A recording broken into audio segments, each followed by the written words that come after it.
The security guard's hand was already reaching for Nathaniel Reed's shoulder when the screaming started.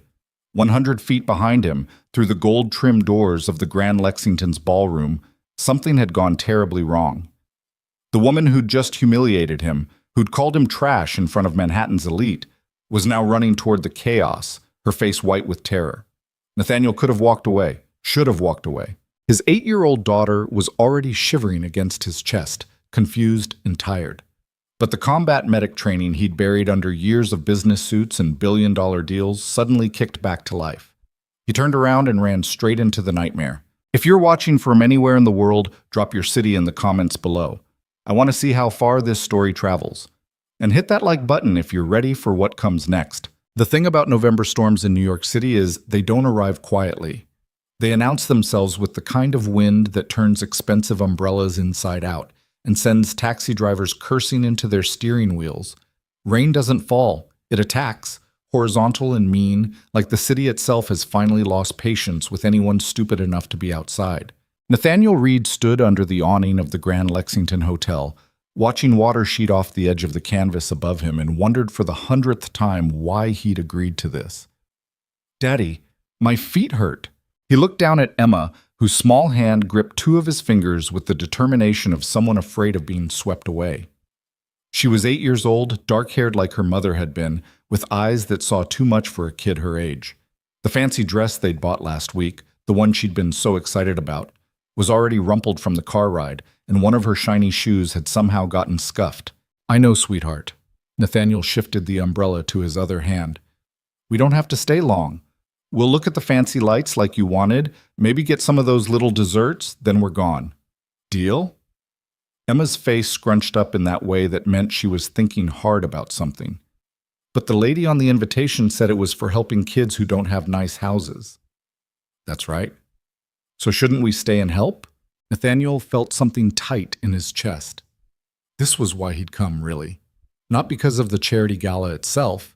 He wrote checks for organizations like this all the time, usually without bothering to show up. But Emma had found the invitation on his desk 2 weeks ago and asked what it was for. And when he'd explained, she'd gotten that particular look of fierce determination that reminded him so much of Sarah at Hurt. "We should go, Daddy. We should help the kids." So here they were, standing in the rain outside a hotel that charged more per night than most people made in a month, about to walk into a room full of people Nathaniel spent most of his life actively avoiding. "Yeah," he said finally, "we'll stay and help." The lobby of the Grand Lexington was the kind of aggressive luxury that made Nathaniel uncomfortable. Everything was marble or gold or crystal, designed to remind you exactly how much money had been spent on it. A massive chandelier hung from the ceiling like a frozen waterfall, throwing light in every direction. Women in evening gowns glided across the floor, their jewelry catching the light. Men in tuxedos clustered in small groups, laughing too loud. Drinks already in hand, even though the event hadn't officially started. Nathaniel was wearing slacks and a dark sweater. No tie, no jacket. He'd stopped dressing up for these things years ago, right around the time he realized nobody actually cared about the charity work. They cared about being seen at the charity event. There was a difference, and it mattered. He kept Emma close as they moved through the crowd toward the ballroom. She was staring at everything with wide eyes, taking in the chandelier, the flowers, the way people moved like they owned not just the room, but the air inside it. "Daddy," she whispered, "everyone's really dressed up." "Yeah. You're not." "No, I'm not." She looked up at him concerned. "Are we in trouble?" Nathaniel almost smiled. "No, Em. We're fine." But he could already feel the looks. Nothing obvious, these people were too polished for that. But he caught the quick glances, the slight pauses in conversation as they walked past. A woman in a red dress did a double take, her eyes moving from his casual clothes to Emma and back again, her expression shifting from curiosity to something that might have been disapproval. Let them look. Nathaniel had stopped caring what people thought about him around the same time he'd stopped sleeping through the night right after Sarah's funeral. These days, he cared about exactly 3 things: Emma, the work that kept him busy enough not to think too much, and making sure the money he'd earned actually did some good in the world instead of just sitting in accounts earning more money. Everything else was noise. They reached the entrance to the ballroom where a long table had been set up for check-in. Two young women in hotel uniforms stood behind it, flanking an older man in a suit who was clearly in charge. Behind them, through the open doors, Nathaniel could see the gala itself. Round tables covered in white linens, more flowers, another chandelier, a stage at the far end with a podium and a projection screen. "Name?" the man asked, not looking up from his tablet. "Reed. Nathaniel Reed." Now the man looked up. His eyes went wide for just a second before he caught himself. "Mr. Reed, of course, we're honored you could make it." One of the women had already grabbed something from under the table, a glossy folder with what Nathaniel assumed was the event program, and probably some kind of donor recognition material he had zero interest in. She handed it over with a smile that didn't quite reach her eyes. "Everything you need should be in there," she said. "Your table is number 3, right up front. If you need anything at all, we're fine, thanks." Nathaniel took the folder and guided Emma toward the ballroom, ignoring the way the man's eyes followed them. He heard a whispered conversation start up the moment they were out of earshot. That was fine too. He was used to it. The way his name created a kind of ripple effect in rooms like this. The sudden attention followed by the inevitable questions. "Is that really him? What's he doing here? I thought he never came to these things. Who's the kid?" Emma tugged on his hand. "Daddy, can we see the lights now?" The ballroom was impressive, Nathaniel had to admit. Someone had gone all out with the decorations. White and gold everything, with strings of small lights woven through the flower arrangements on each table. The chandelier overhead was even bigger than the one in the lobby, and the windows along one wall had been left uncovered so you could see the storm raging outside, rain streaming down the glass in constant motion. "Pretty cool, right?" Nathaniel said. Emma nodded, still taking it all in. Then she spotted the dessert table along the far wall, a long display of miniature cakes, pastries, chocolate sculptures, things Nathaniel couldn't even identify, and her whole face lit up. "Can I—" "Not yet, Em. Let's find our table first." They made their way through the growing crowd. The room was filling up fast now, people streaming in from the lobby, air kisses and handshakes and loud greetings. Nathaniel recognized a few faces, politicians, CEOs, a couple of actors he'd seen in movies, but he kept his head down, aiming for table 3. That's when he heard it. "Excuse me, sir, sir." The voice was sharp, cut through the ambient noise of the room with the kind of authority that made people stop and look. Nathaniel turned around. A woman was walking toward him, late 20s, maybe 30, wearing the same hotel uniform as the check-in staff. Dark hair pulled back tight, tired eyes, mouth set in a line that suggested she was dealing with a problem she really didn't have time for. She moved with purpose, dodging between other guests, heading straight for Nathaniel. "Sir, I need to see your invitation." Nathaniel glanced at Emma, who was looking up at the woman with confusion. "We already checked in at the front." "I understand that, but I still need to see your invitation." The woman's tone hadn't changed. If anything, it had gotten sharper.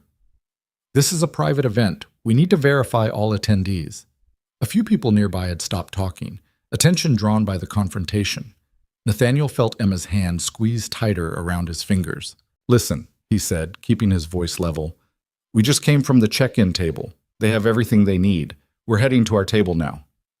"Sir." The woman stepped closer, and Nathaniel could see the exhaustion in her face now, the shadows under her eyes, the way her uniform didn't quite fit right, like maybe she'd lost weight recently. "I'm going to have to ask you to come with me. If you can't produce an invitation, you'll need to leave." The conversations around them had stopped completely now. Nathaniel was aware of people staring, phones probably coming out. The whole scene about to become a spectacle. He could pull out his phone, show her the digital invitation, make this go away in 10 seconds. But something about the way she was looking at him, not just suspicious, but almost angry, like his presence here was a personal offense, made him pause. "You think I don't belong here," he said quietly. The woman's jaw tightened. "I think this event is for donors and invited guests, and I haven't seen proof that you're either." "Because of how I'm dressed." "I didn't say that." "You didn't have to." Emma was pulling on his hand now, upset. "Daddy, what's wrong? Why is she mad?" The woman's eyes flicked to Emma, and something in her expression shifted, not softening exactly, but becoming more complicated. She opened her mouth, closed it, then seemed to make a decision. Sir, I'm going to ask you one more time to come with me to verify your invitation, or I'm calling security. I don't want to make a scene in front of your daughter, but I will if I have to. Nathaniel looked at her for a long moment. He could end this right now, could explain who he was, watch her face go pale when she realized she'd just tried to throw out the single biggest donor in the room, could embarrass her the way she was embarrassing him. But Emma was already upset, already confused about why this was happening, and making a scene would only make it worse. Besides, Nathaniel had learned a long time ago that you found out who people really were by how they treated you when they thought you didn't matter. It's okay, Em. He squeezed her hand gently. We're going to go. But the lights? We'll come back another time, promise. He could see the woman's face, surprised that he wasn't fighting, maybe a flash of something that might have been guilt. But he didn't wait around to find out. He turned and walked back toward the entrance, Emma's small hand in his, very aware of the silence following them through the room. Behind them, someone started talking in a low voice. Then someone else. By the time they reached the lobby, the conversations had picked back up, the moment already becoming a story people would tell later. You'll never believe what happened. Some guy tried to crash the gala and Olivia kicked him right out. The rain was worse now, if that was possible. Nathaniel stood under the awning again. Emma pressed against his side and tried to figure out what to tell her. Are we really in trouble, Daddy? No, sweetheart. That lady just made a mistake. Because we're not dressed fancy? Something like that. Emma was quiet for a moment, processing. Then, that's not fair. No, Nathaniel agreed. It's not. He pulled out his phone to call the car service, already thinking about hot chocolate and maybe a movie when they got home. Something to salvage the evening. Emma deserved better than this. She'd been so excited about the fancy lights, about helping kids who needed houses, and instead she'd gotten to watch her father get humiliated by someone who'd decided with one look that they didn't belong. The phone was halfway to his ear when he heard it, screaming. Not the playful kind. Not someone laughing too loud or startled by something harmless. This was real screaming, the kind that spiked with genuine terror, multiple voices overlapping in panic. It was coming from inside the ballroom. Nathaniel's hand froze. Every instinct he'd spent years trying to bury suddenly roared back to life. The training that had gotten him through 2 tours as a combat medic, the muscle memory that had saved lives in conditions that would have broken most people. Someone's hurt. Emma heard it too. Her eyes went wide. Daddy? More screaming now, shouting.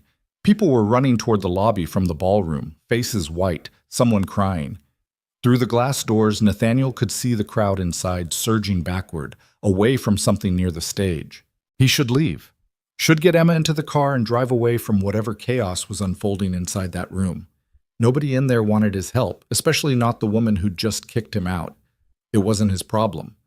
But someone was screaming for help, and Nathaniel Reed had never been good at walking away from people who needed help. Listen to me. He knelt down so they were eye level, hands on her shoulders. I need you to stay right here with Max, okay? Don't move. Max was the doorman who'd been standing nearby, watching the rain. He looked confused but nodded when Nathaniel caught his eye. Daddy, no. I'll be right back, I promise. Stay with Max. Then he was running back through the lobby, past the confused check-in staff, past guests who were fleeing in the other direction. He hit the ballroom entrance and immediately saw the problem. A crowd had formed in a rough circle near the stage, everyone pressing backward like they were afraid to get too close. In the center of that circle, on the floor, was a small figure. A kid, maybe 6 or 7 years old, not moving. And standing over the kid, frozen in shock, was the woman who'd thrown him out. Nathaniel didn't think. He just moved. He pushed through this crowd, ignoring the protests, dropping to his knees beside the unconscious child. Girl, he registered automatically. Dark skin, wearing a dress that was probably homemade, lips already tinged blue. Not breathing right. His hands were already moving, checking pulse, airway, breathing. ABCs, the basics drilled into him so deep they were instinct now. Pulse was there but weak, irregular. Breathing shallow and labored. Lips blue suggested oxygen deprivation. Possible cardiac event. Has anyone called 911? He asked without looking up. Silence. Shocked. Useless silence. Call 911 now! That got people moving. He heard someone fumbling for a phone, someone else shouting that the paramedics were already on the way. Good. But they weren't here yet, and this kid didn't have time to wait. Nathaniel tilted her head back, clearing the airway, checking again. Still breathing, but barely. He needed to keep her stable, keep oxygen flowing until the paramedics arrived. If this was a cardiac event, and the blue lips suggested it was, she could crash completely any second. "What's her name?" he asked, still not looking up. "Ava?" The woman's voice, shaking now, the one who'd kicked him out. "Her name is Ava." "How old?" "6. She's 6 years old. She's my niece. I don't know what happened. She just collapsed." "Does she have any medical conditions? Heart problems? Anything?" I don't know. Maybe. My sister never said." Nathaniel was already checking for a medical bracelet, anything that might give him information. Nothing. But the symptoms pointed to some kind of congenital heart defect, probably undiagnosed. The exertion of the evening, the excitement, the stress, it could have triggered an episode. Ava's breathing hitched, got worse. Her lips were darker blue now. Not good. "I need space," Nathaniel said sharply. "Everyone back. Give me room to work." The crowd shuffled back a few more inches, but nobody left. Of course not.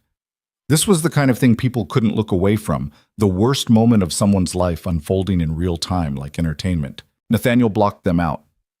There was only the kid, the breathing, the pulse. He positioned her carefully, checking for obstructions, monitoring the weak rhythm of her heart. If she arrested now, before the paramedics got here, he'd have to do CPR on a 6-year-old, and chest compressions on kids were different. You could break ribs if you weren't careful. And even if you were careful, focus. Ava's eyes fluttered open briefly, confused, scared, not understanding what was happening. She tried to speak. "Hey, Ava." Nathaniel kept his voice calm, steady, the same voice he'd used in field hospitals when everything was falling apart and someone needed an anchor. "Don't try to talk, okay? You're going to be fine. I'm going to take care of you. Just breathe for me. Nice and slow." Her lips moved again. "Aunt Liv." "She's right here," Nathaniel said. "She's not going anywhere. You're safe." Behind him, he could hear someone crying. Probably the aunt, Olivia, the woman who'd decided he was trash based on his clothes. That didn't matter now. Nothing mattered except keeping this kid alive until the professionals arrived. Footsteps. Running. Someone pushed through the crowd. Not a paramedic, just a man in hotel management uniform who looked like he was about to have a breakdown. "Sir, you can't... Who are you? You need to step back." "I'm a medic." Nathaniel didn't look up. "And if I step back, this kid dies. So unless you have medical training, get the hell out of my way." The man stopped talking. Ava's breathing was getting more irregular. Her eyes closed again. Nathaniel checked her pulse. Still there, but weaker. "Come on. Come on." Where were the paramedics? Then, from somewhere in the crowd, a small voice. "Daddy?" Nathaniel's head snapped up. Emma was standing at the edge of the circle, Max the doorman right behind her, looking apologetic and panicked. She must have followed him inside, scared and not understanding why he'd left her alone. "Em, you need to go back." But Emma wasn't looking at him. She was looking at Ava, at the unconscious little girl on the floor, and her face had that expression that meant she'd already made up her mind about something. She walked forward, ignoring the adults who tried to stop her, and knelt down on the other side of Ava. Then very gently she took Ava's hand. "It's okay," Emma whispered, not to Nathaniel or Olivia or anyone else, just to Ava. "My daddy makes people feel safe. You're going to be okay." And somehow, impossibly, Ava's breathing stabilized. Just a little, just enough. Nathaniel didn't have time to think about it. The paramedics were finally coming through the crowd, professional and efficient, taking over with the kind of smooth coordination that told him these were good ones. People who knew what they were doing. He gave them a rapid briefing, symptoms, timeline, what he'd done, and they nodded, already setting up oxygen, getting ready to transport. "You did good," one of them said, a woman probably in her 40s with kind eyes. "Probably saved her life." Nathaniel stood up, knees aching from kneeling on hard floor, and finally looked at Olivia. She was staring at him like she was seeing him for the first time, tears streaming down her face, makeup ruined, everything about her earlier certainty completely shattered. "I didn't know," she said, voice broken. "I didn't. You saved her. You saved Ava." Nathaniel picked up Emma, who wrapped her arms around his neck. She was shaking. "You should go with her," he said to Olivia. "The hospital. She's going to be scared when she wakes up. She'll need you." "I can't. I'm working. I don't have—" "Go," Nathaniel said again. Firmer this time. "I'll handle it." He walked over to the hotel manager, who was standing nearby looking shell-shocked. Nathaniel pulled out his phone, opened his banking app, and made a transfer that would have made most people's eyes water. Then he showed the screen to the manager. "That covers her medical bills. All of them. Whatever insurance doesn't pay. And tell her supervisor she gets the time off, paid, no questions. If there's a problem, call this number." He pulled out a business card. He kept a few in his pocket for emergencies and handed it over. "They'll explain who I am." The manager looked at the card, looked at the phone screen, looked at Nathaniel. "Mr. Reed, we didn't realize—" "Yeah," Nathaniel said. "Most people don't." He was already walking away, Emma still in his arms, heading for the exit one more time. Behind him, he could hear Olivia calling out, maybe to thank him, maybe to apologize, but he didn't turn around. He was done with this place. Outside, the rain had finally stopped. The storm was moving on, leaving behind wet streets and cold air, and the smell of ozone. Nathaniel stood under the awning one more time, waiting for the car, and felt Emma's weight against his shoulder. "Daddy?" "Yeah, Em? That little girl. Is she going to be okay?" "I think so." The paramedics got to her in time. Emma was quiet for a moment. Then, "The fancy lights weren't that good anyway." Nathaniel smiled despite everything. "No?" "No, I liked holding her hand better." The car pulled up. Nathaniel climbed in, settled Emma beside him, and gave the driver their address. As they pulled away from the Grand Lexington, he looked back once and saw people still crowding around the lobby, probably talking about what had happened, turning it into a story they could tell at parties. "Did you hear about the gala? Someone's kid almost died. And this random guy, turns out he was Nathaniel Reed, the Nathaniel Reed. He saved her life. They'd get most of it wrong. They always did. But for once, Nathaniel didn't care.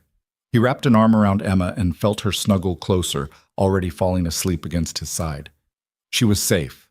Some other kid was alive. That was enough. Everything else was just noise. Talks. The apartment was quiet when they got home. The kind of quiet that always made Nathaniel acutely aware of how much space two people didn't fill. It was a good apartment, penthouse in a building with actual security, views of the city that people paid millions for, but it had never quite felt like home. Not since Sarah died. He carried Emma upstairs, her head heavy on his shoulder, completely asleep now. The adrenaline crash had hit her hard. She'd been running on fear and excitement for the last hour, and now her body was demanding rest. Her bedroom was the only room in the apartment that felt lived in. Stuffed animals on the bed, drawings taped to the walls, books scattered on the floor because she kept insisting she was going to organize them, but never actually did. Nathaniel laid her down carefully, pulled off her shoes, covered her with the blanket she'd had since she was 3. "Daddy?" Her eyes opened, half-lidded. "Go to sleep, sweetheart." "Did we help? Like you said?" Nathaniel thought about Ava, about small hands holding each other while adults panicked. "Yeah, Em, we helped." She smiled, already fading again. "Good." He sat beside her bed until her breathing evened out, until he was sure she was really asleep. Then he went downstairs to the kitchen and made coffee he didn't need and wouldn't drink, just for something to do with his hands. His phone was full of messages, his assistant panicking because apparently word had already gotten out about what happened at the gala. His PR team asking if he wanted to make a statement. 3 different board members who'd been at the event, all wanting to know the same thing. "Was that really you? Why didn't you tell anyone you were coming? Are you okay?" He deleted them all without responding. There was one message he didn't delete, though, from a number he didn't recognize, sent 20 minutes ago. "Mr. Reed, this is Olivia Carter. The hotel gave me your number. I don't even know how to start apologizing for what I did tonight, what I said, the way I treated you. You saved Ava's life, and I'm so sorry. If there's anything I can do to make this right, please tell me."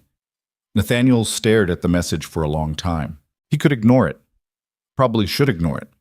The woman had humiliated him in front of a room full of people because she'd decided based on nothing that he didn't belong. That said something about who she was, what she believed about people like him. But she'd also been crying over a 6-year-old girl who'd almost died. She'd called Ava her niece, had looked completely destroyed when she thought the kid might not make it. That said something too. People were complicated. Nathaniel had learned that the hard way. He typed out a response. "How's Ava?" The reply came back almost instantly. "Stable. They're keeping her overnight for observation. Doctors said if you hadn't been there, if you hadn't known what to do, thank you. Thank you so much." Nathaniel set the phone down without responding. He'd take the thank you, because Olivia needed to say it. But the apology, that was more complicated. Outside the floor-to-ceiling windows, the city sprawled out in all directions, lights burning against the darkness.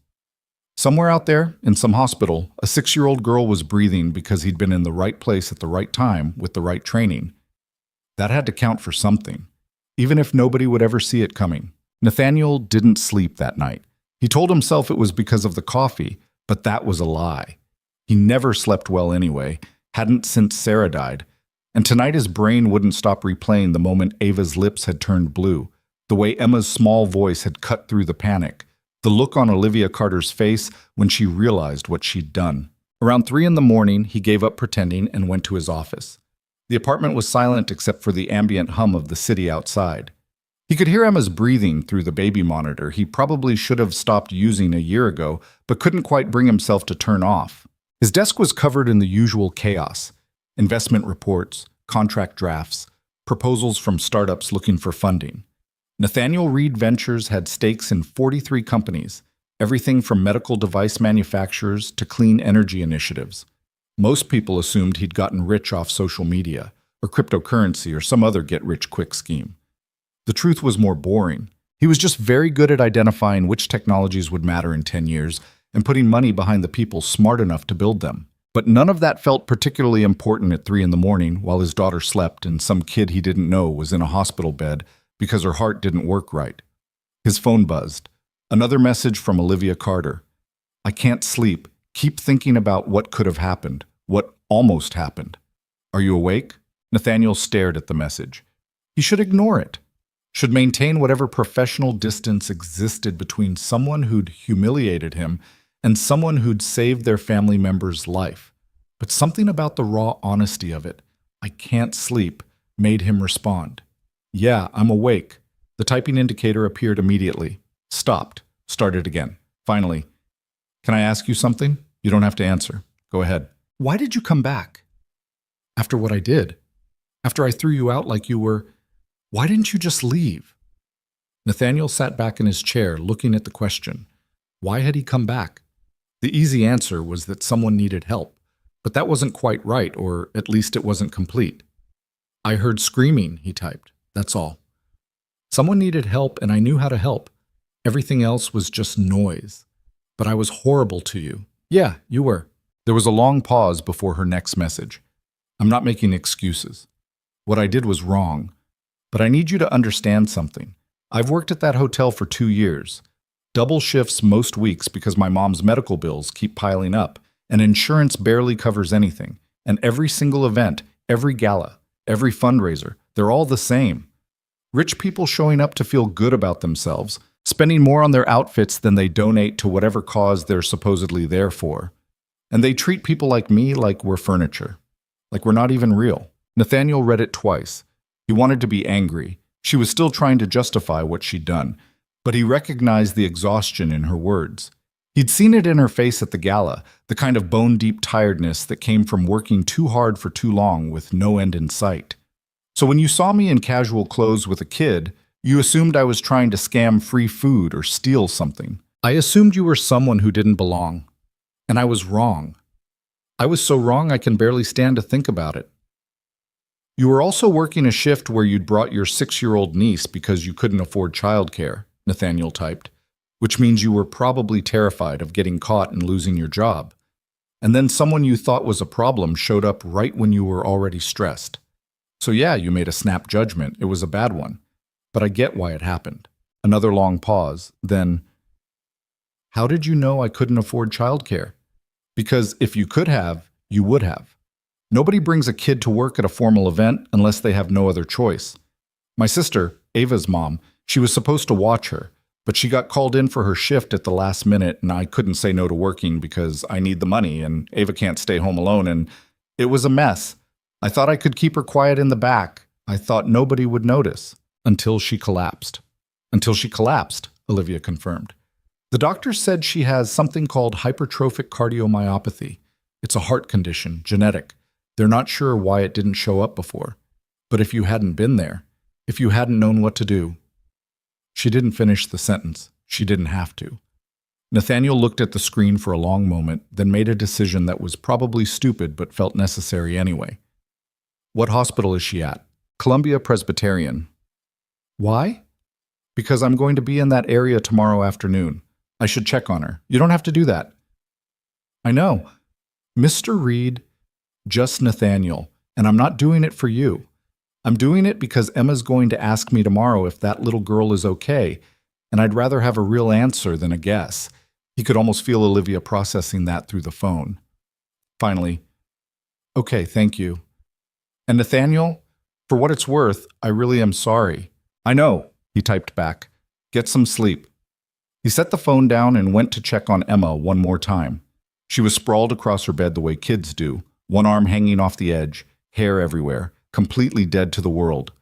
Nathaniel stood in the doorway and watched her breathe for a while, the way he'd done almost every night since Sarah's funeral. The doctors had said Sarah's cancer was aggressive. That was the word they'd used. Aggressive. Like the disease was deliberately trying to hurt her, instead of just being an unlucky combination of cells that forgot how to stop multiplying. She'd fought for 18 months through surgery and chemo and radiation and experimental treatments that cost more than most people made in a decade. Nathaniel had paid for all of it without blinking, would have paid 10 times more if it meant keeping her alive. But money didn't matter to cancer.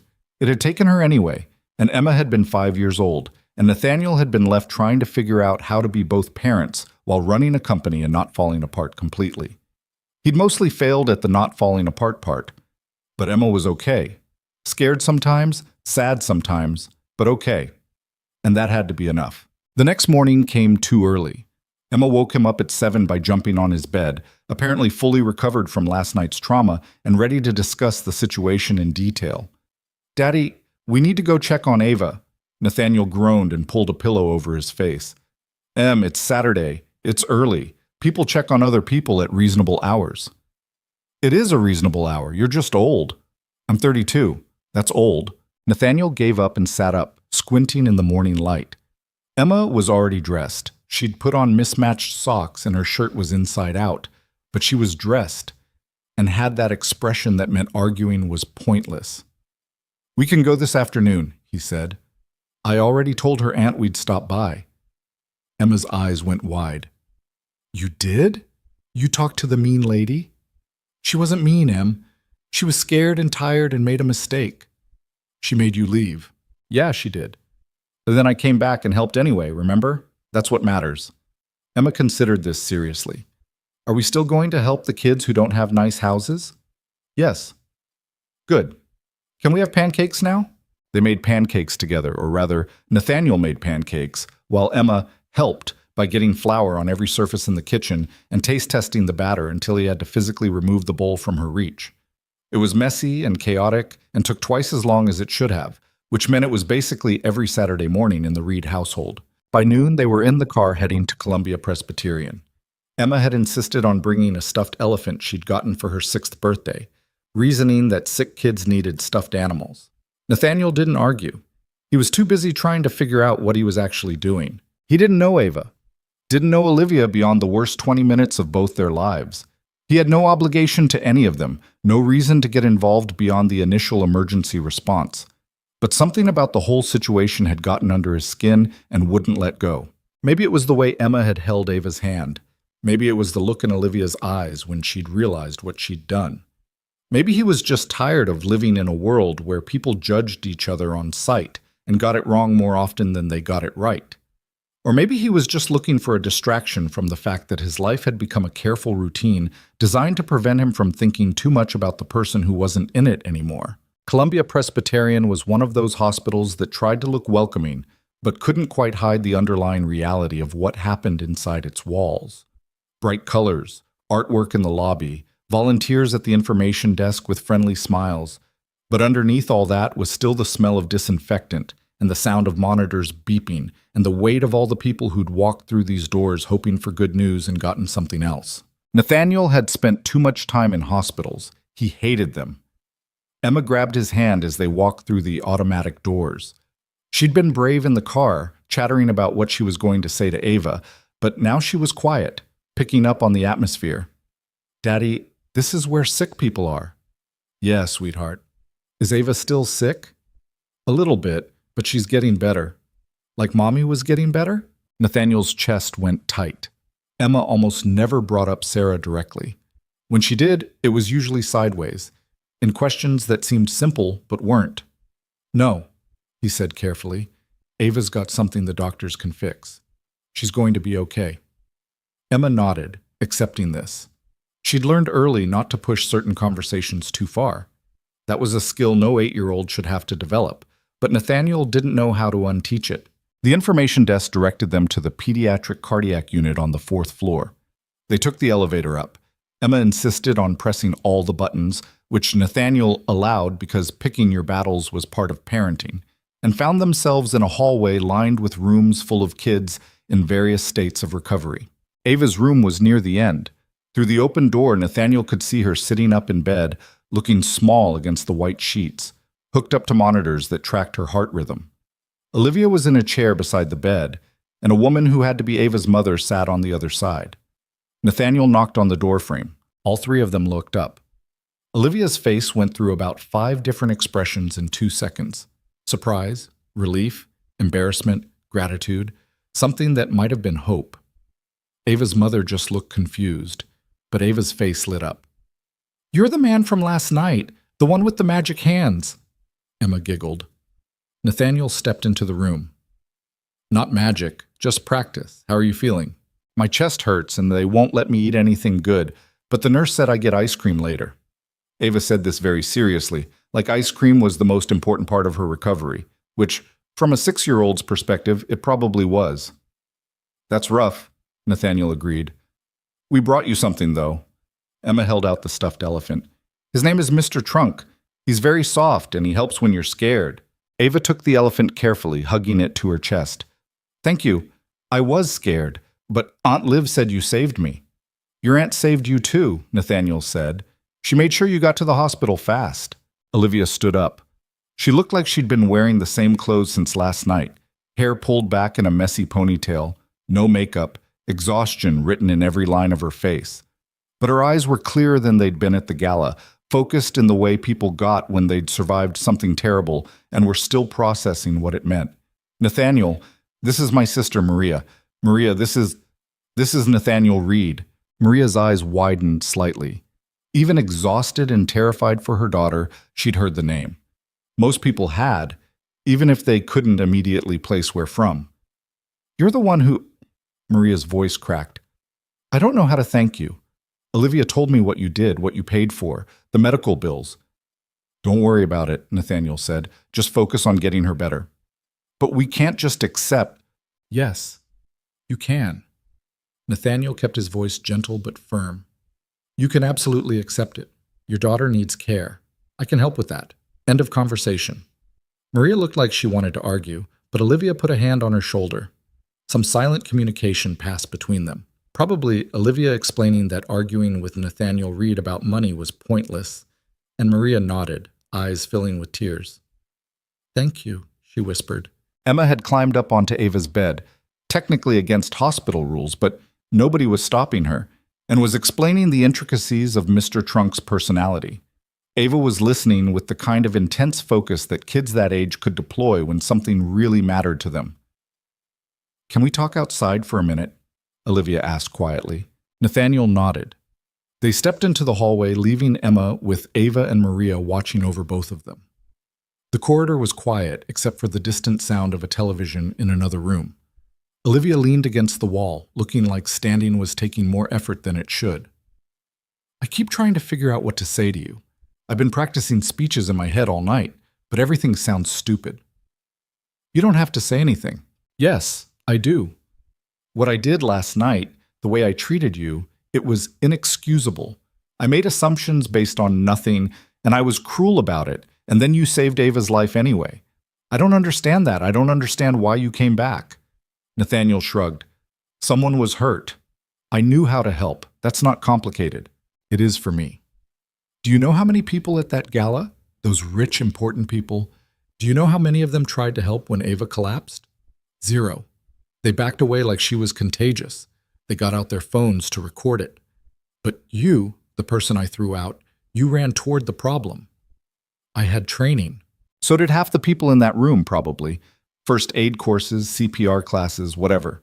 But training doesn't make you use it. That's a choice. Olivia was crying now, not trying to hide it. You made that choice even though I just humiliated you, even though you had every reason to walk away. And I need you to know that I see that. I see what that says about who you are. Nathaniel didn't know what to do with that, so he changed the subject. The doctor said she needs surgery. Olivia wiped at her eyes, nodding. In about a week, once she's stabilized, they have to go in and repair the heart muscle. It's a big procedure, but they said the success rate is good, especially for kids.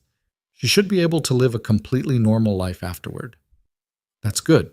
Your money, what you transferred, it covers everything. The surgery, the follow-up care, all of it. Maria doesn't have insurance through her job. We were going to have to set up a fundraiser, beg people online, maybe take out loans we'd never be able to pay back. You just fixed it with one phone transfer. Money's just a tool, Nathaniel said.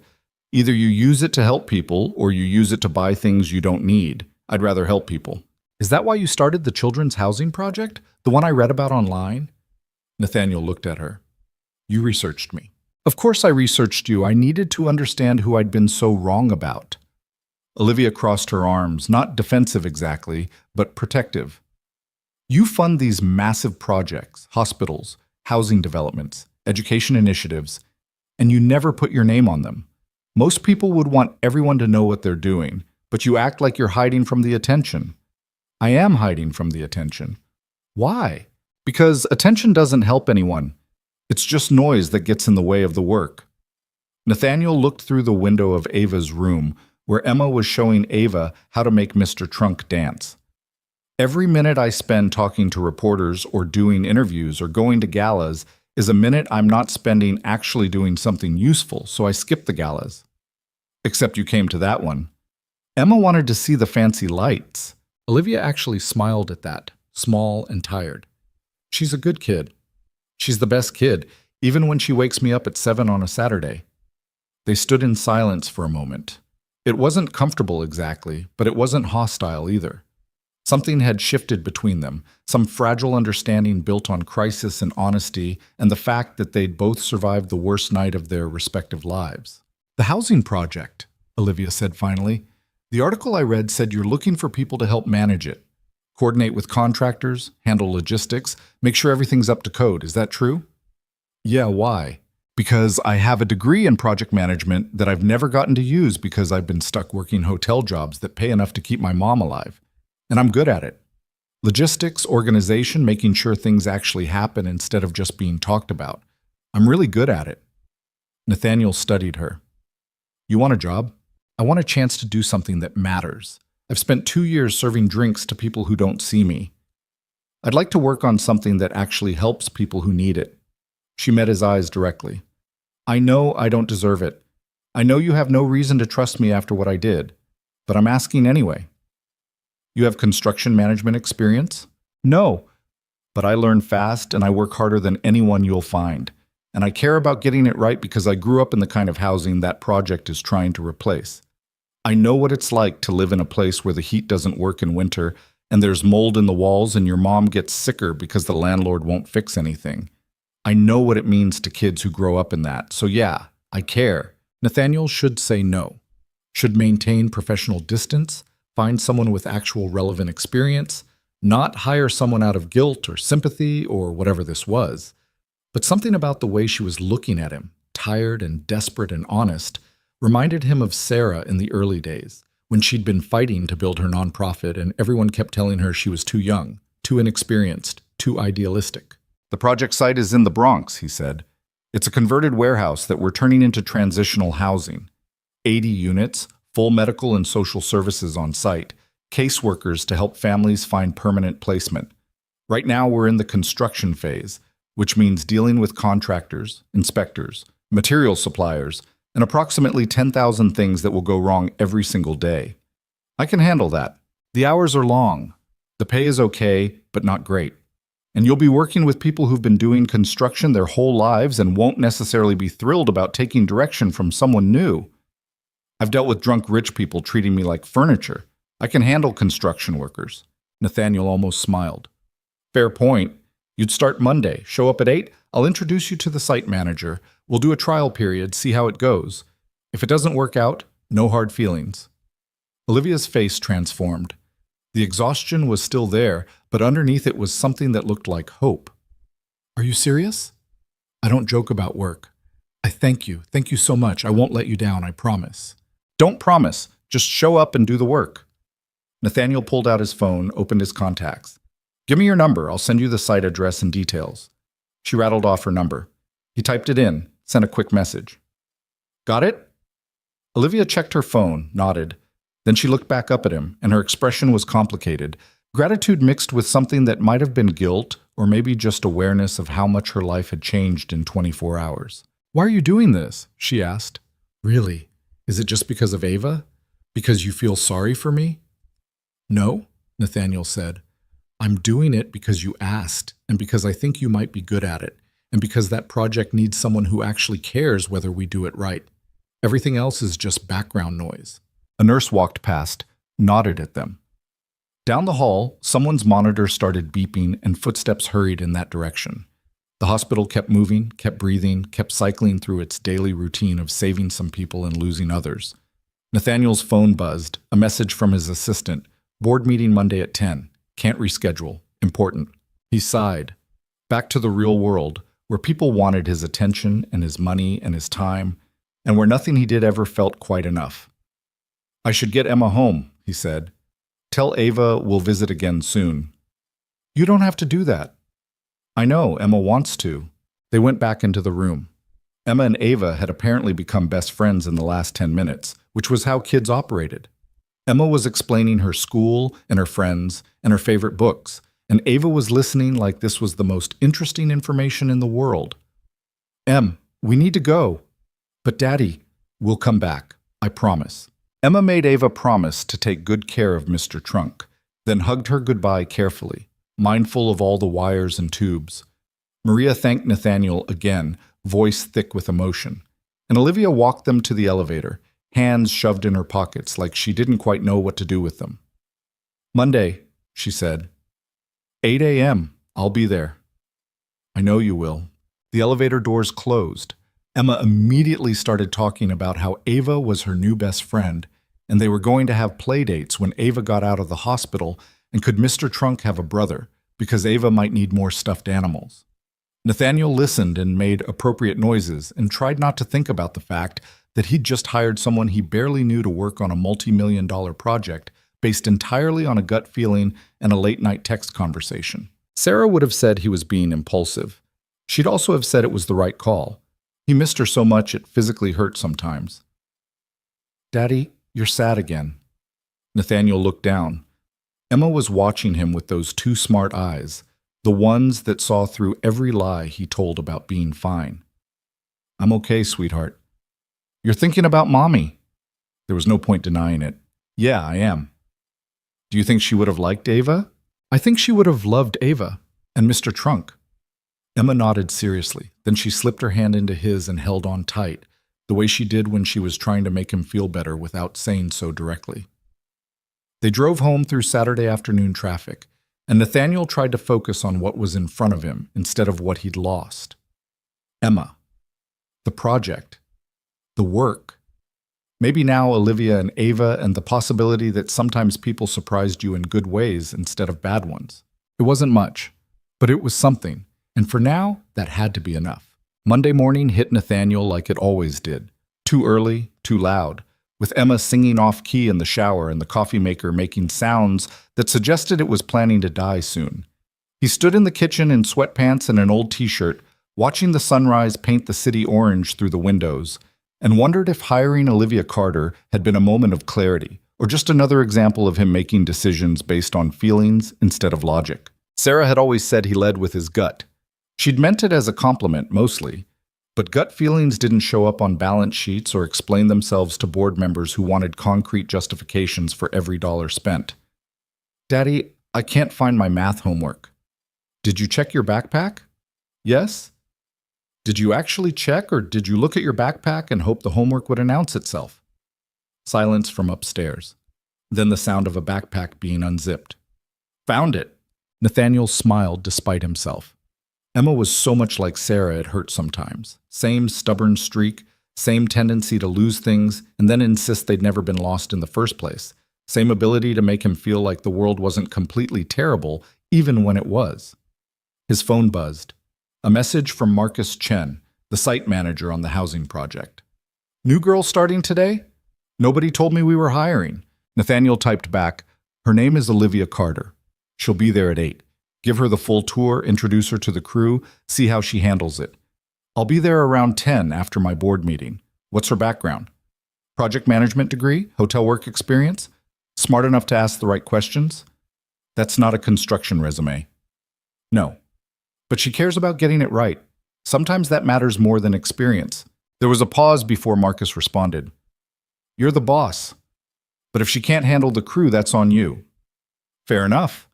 Marcus had been running construction sites for 20 years and didn't suffer fools or incompetence. If Olivia couldn't hold her own, he'd let Nathaniel know in approximately 3 sentences or less, all of them blunt. Emma came downstairs wearing her school uniform inside out. Nathaniel pointed at it without saying anything. She looked down, sighed dramatically, and went back upstairs to fix it. The thing about being a single parent was that nobody wrote a manual for it. Sure, there were books and websites and well-meaning advice from people who'd never actually done it, but none of that covered the real stuff. Like how to explain death to a 5-year-old who kept asking when mommy was coming home.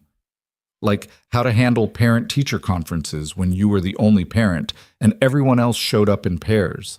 Like how to be both the person who enforced bedtime and the person who gave comfort during nightmares about losing the only parent you had left. Nathaniel had figured most of it out through trial and error. Heavy on the error. Emma was still alive and mostly happy, which he counted as success even if he had no idea what he was doing half the time. They ate breakfast together, cereal for Emma, toast for Nathaniel because the coffee maker had indeed died and he couldn't face food without caffeine. Emma talked about a science project involving volcanoes. Nathaniel made mental notes to buy baking soda and vinegar and whatever else fake volcanoes required. "Are we going to visit Ava again soon?" Emma asked, milk dripping down her chin. "This weekend, probably. Let her get a little stronger first." "Okay. Can we bring Mr. Trunk a friend?" "We'll see." "That means no." "That means we'll see." Emma gave him a look that suggested she knew exactly what "we'll see" meant, but was letting it go for now. She finished her cereal, put her bowl in the sink without being asked, a miracle, and grabbed her backpack. The school run was its own form of chaos. Traffic that made no sense, other parents who apparently had nowhere to be, and infinite time to block the drop-off lane, Emma's last-minute realization that she'd forgotten to finish her reading log. Nathaniel handed her a pen and told her to fill it out in the car, which was probably bad parenting but also practical parenting, and those weren't always the same thing. "Love you, Daddy." Emma kissed his cheek and scrambled out of the car, backpack bouncing. "Love you too. Be good." "I'm always good." That was debatable, but Nathaniel let her have it. The drive to Reed Ventures downtown took 40 minutes through morning traffic. The office was on the 32nd floor of a building that was all glass and steel and architectural angles designed to look impressive. Nathaniel hated it. He'd bought the space because his CFO had insisted they needed a physical presence that matched the company's valuation. But he still preferred working from home when possible. His assistant, Jennifer Park, was already at her desk when he arrived, which meant she'd been there since at least 7. She was in her mid-50s, had worked for Nathaniel since he'd started the company, and ran his professional life with the kind of terrifying efficiency that made grown men nervous. "Morning," Nathaniel said. "Your coffee maker died, didn't it?" "How did you—" You have that look. I ordered a new one. It'll be delivered to your apartment this afternoon. Jennifer handed him a cup of coffee from the shop downstairs. Board meetings in the main conference room. They're already gathering. And you have 17 emails that actually matter, not counting the 200 that don't. Nathaniel took the coffee like a drowning man grabbing a life preserver. What would I do without you? Spiral into chaos and probably forget to eat lunch. Speaking of which, I ordered you a sandwich for noon. I don't deserve you. No, you don't. But you pay me well and let me work from home on Fridays, so we're even. The board meeting was exactly as tedious as Nathaniel had expected. 8 people sitting around a table discussing quarterly projections and investment strategies and market analyses, all of which Nathaniel had already read and approved. He answered their questions, provided updates on key holdings, and tried not to look at his watch too obviously. Richard Hartley, the oldest board member and biggest pain in Nathaniel's ass, waited until the end to bring up the housing project. I see you've allocated another $12 million to the Bronx development, Richard said, voice carefully neutral. That's on top of the initial $18 million. Care to explain the overage? We're building it right, Nathaniel said. That costs money. We're also building it at a loss. This isn't an investment, it's charity. And while I appreciate the sentiment, this is an investment firm, not a nonprofit. The housing project is separate from the firm's holdings. It's funded entirely from my personal accounts, which are built from profits generated by this firm. It's a distinction without a difference. Richard leaned forward, fingers steepled. I'm not saying don't do it. I'm saying maybe we should discuss whether $30 million could be better spent on ventures that actually generate returns. Nathaniel set down his coffee carefully. You want to have this conversation now? I think we should. Fine. The housing project will provide stable, safe housing for approximately 300 people over the next 5 years. It includes medical facilities, job training, case management, and pathways to permanent housing. The return on investment isn't measured in dollars. It's measured in kids who don't grow up breathing mold, families who don't get evicted every 6 months, people who get a chance to actually build stable lives instead of just surviving. That's very noble, Richard said, but nobility doesn't pay dividends. No, it doesn't. Good thing I'm not doing it for dividends. The room went quiet. A few board members looked uncomfortable. Richard's jaw tightened. With respect, Nathaniel, this firm has responsibilities to its investors. Your personal projects, however admirable, can't interfere with... They don't interfere. The firm's performing above projections across the board. Our holdings are solid, our returns are strong, and our investors are happy. What I do with my money outside of this company is nobody's business but mine. Nathaniel stood up. Are we done here? Nobody argued. The meeting adjourned. Nathaniel walked out before Richard could corner him for a private lecture about fiduciary responsibility or whatever other complaints he'd been saving up. Jennifer was waiting by his office with another coffee and a knowing look. Hartley giving you grief about the housing project again? He thinks I should invest in things that make money instead of things that help people. He's not entirely wrong. I know. He's also not entirely right. That's what makes him annoying instead of just incorrect. Jennifer handed over the coffee. You're headed to the Bronx after this? Yeah, need to see how the new hire's doing. The woman from the Gala? The one who threw you out? News traveled fast. That's the one. Are you sure that's a good idea? Nathaniel looked at Jennifer. She'd been with him through Sarah's illness, through the funeral, through the aftermath when he'd barely been functional. She'd picked up Emma from school when Nathaniel couldn't get out of meetings, had ordered meals when he'd forgotten to eat, had basically kept his entire life from falling apart. If anyone had earned the right to question his decisions, it was her. No, he admitted, but I'm doing it anyway. Why? Because she asked, and because I think she might be good at it, and because maybe I'm tired of making every decision based on logic and profit margins. Jennifer studied him for a moment. Sarah would have liked her. What makes you say that? Because Sarah always liked people who said what they meant, even when it made them look bad. And from what you told me, this Olivia woman didn't try to make excuses or pretend she hadn't screwed up. She just owned it and asked for a chance anyway. Yeah, she did. So give her the chance, see what happens. Worst case, it doesn't work out and you find someone else. Jennifer paused. Best case, You get someone who actually gives a damn about the work instead of just the paycheck. Nathaniel grabbed his jacket.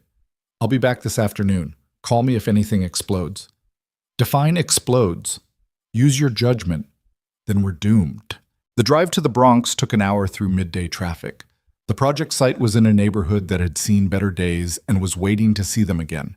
Blocks of buildings that ranged from actively being renovated to actively falling apart. Small businesses trying to survive between vacant lots and chain-link fences. The warehouse itself was massive.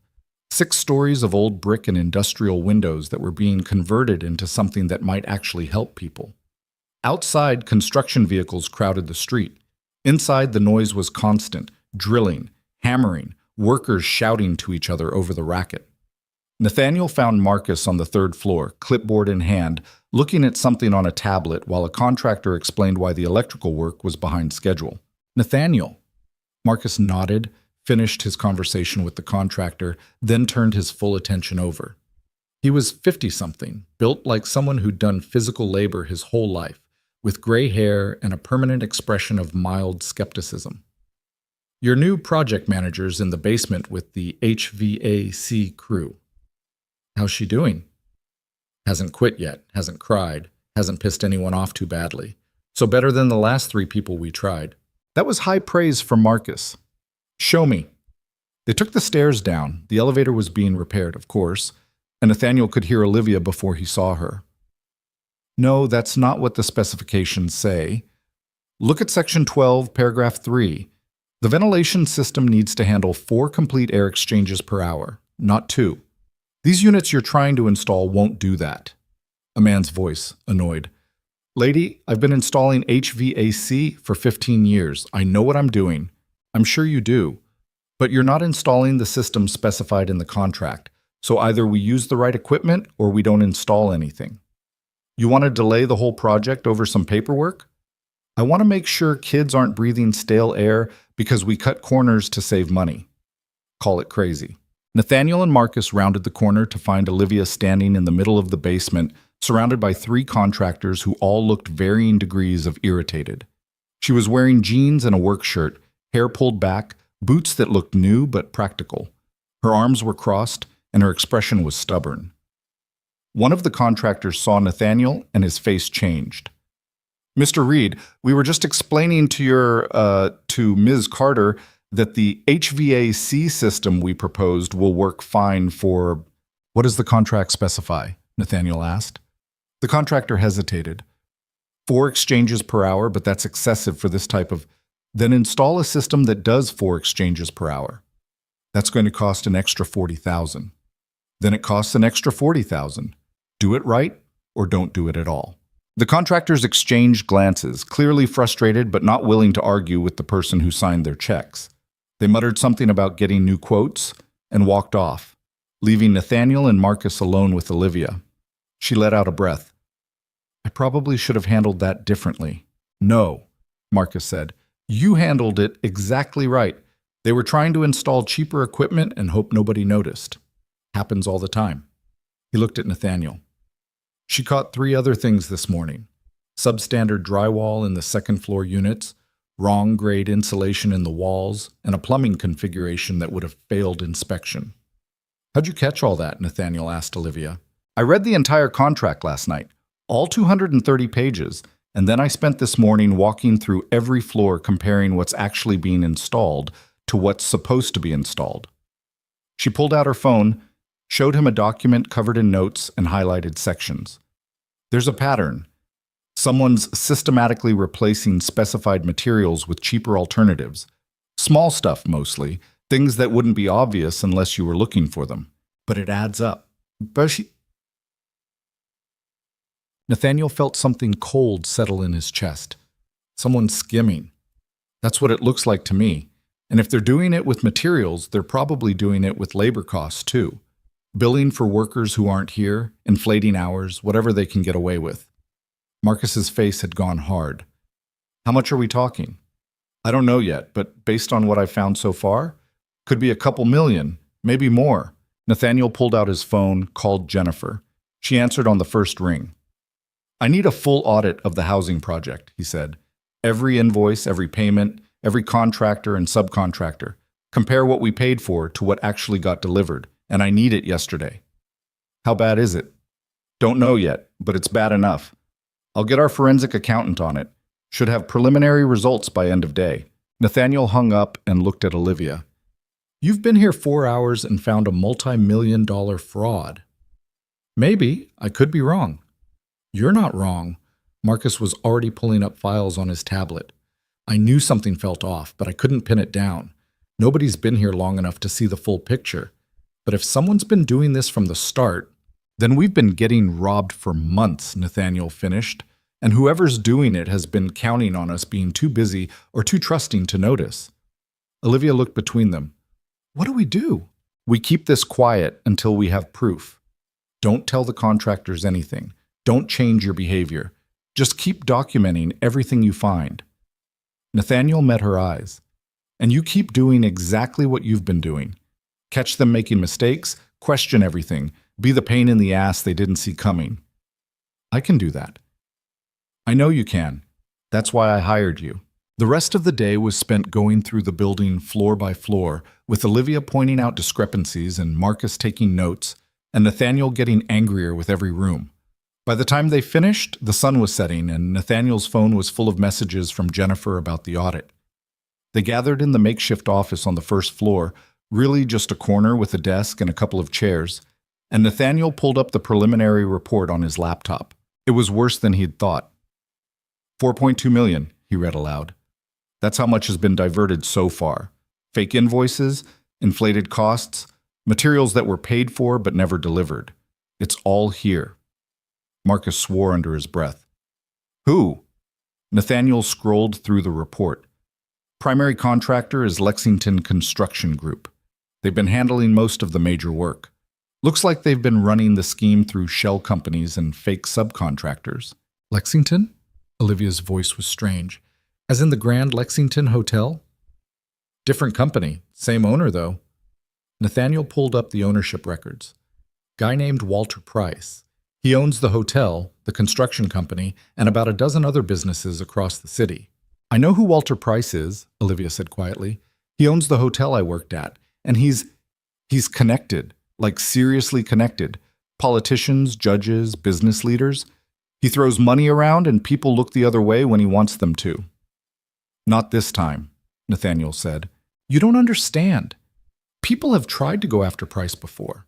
They end up with their businesses destroyed, their reputations ruined, sometimes worse. He doesn't just have money, he has power, and he uses it. Marcus leaned back in his chair. She's right. I've heard stories. Price doesn't lose.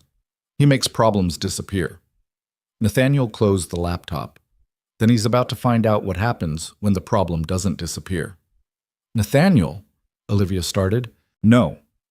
Listen to me. This project is supposed to help people. Kids, families, people who have nothing, and someone decided to steal from them. Not from me. I have money. I can absorb the loss. But they stole from people who were counting on this, people who need it. His voice was hard. That doesn't get to just slide.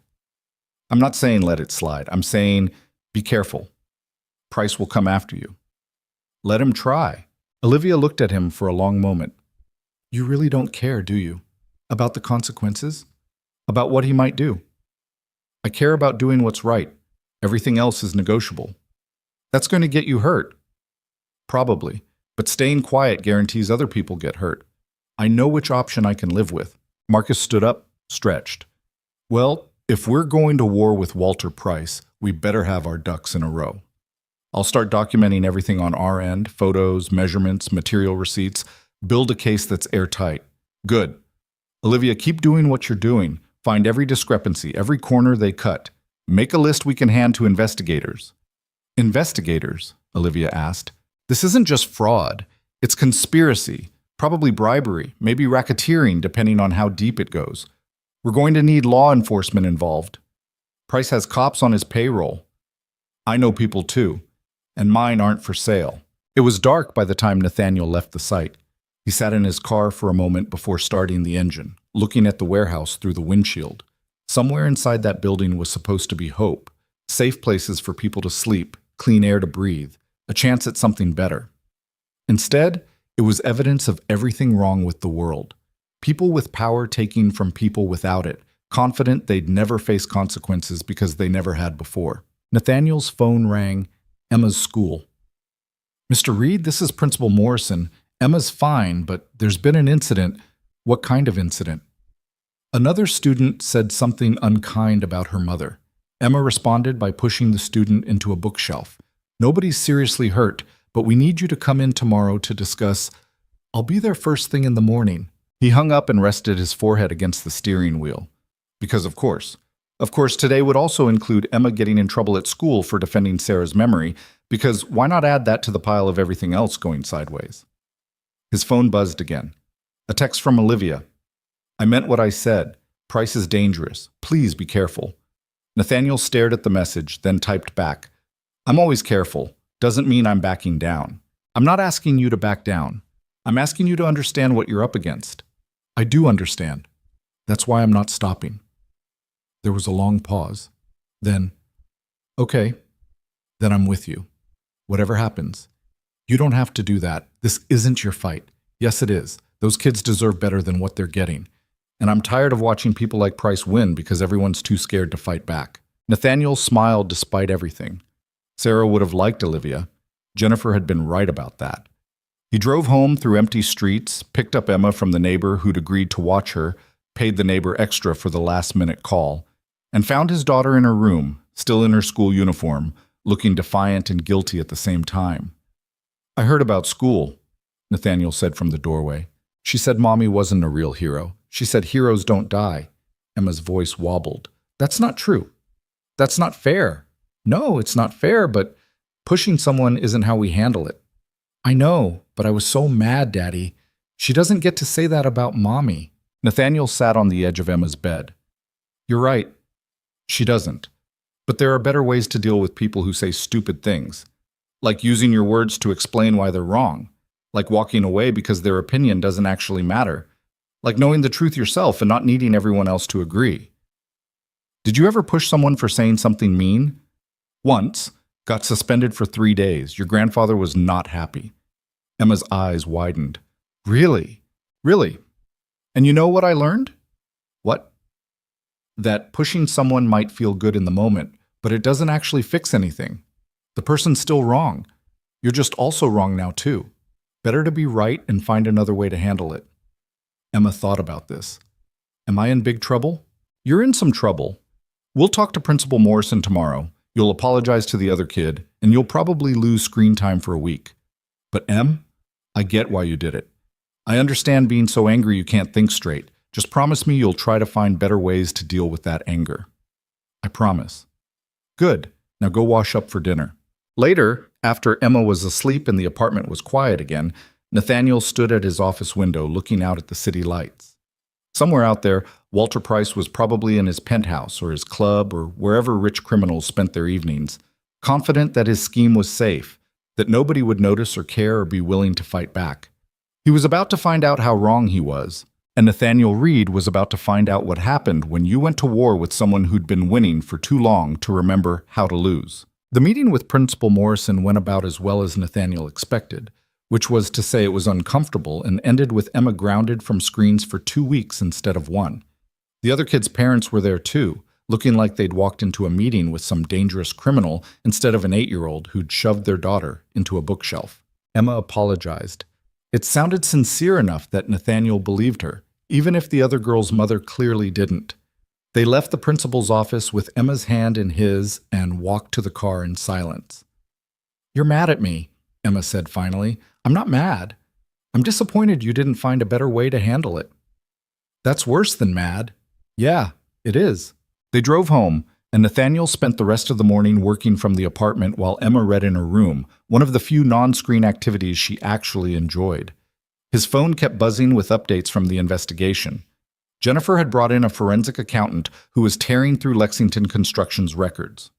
Marcus was documenting every substandard installation at the site, and Olivia was cross-referencing contracts with actual deliveries, building a paper trail that got longer and more damning by the hour. By noon, they had enough evidence to bury Walter Price 10 times over. The question was what to do with it. Nathaniel was staring at spreadsheets when his phone rang. Unknown number. He almost didn't answer, but something made him pick up. Mr. Reed? The voice was smooth, confident, the kind of voice that belonged to someone used to being listened to. My name is Walter Price. I believe we should talk. Nathaniel sat up straighter. About what? About the misunderstanding at the housing project. I've been informed there are some concerns about material quality. I'd like to address those concerns personally before things get out of hand. Out of hand how? You're a businessman, Mr. Reed. You understand how these situations can escalate unnecessarily. Bad press, project delays, legal complications. None of that benefits anyone. I'm proposing we meet, discuss the issues, and find a resolution that works for both parties. You mean you want to pay me off to keep quiet about the $4 million you stole? There was a pause. When Price spoke again, his voice had lost some of its smoothness. I think you're operating under some misconceptions about the situation. I don't think I am.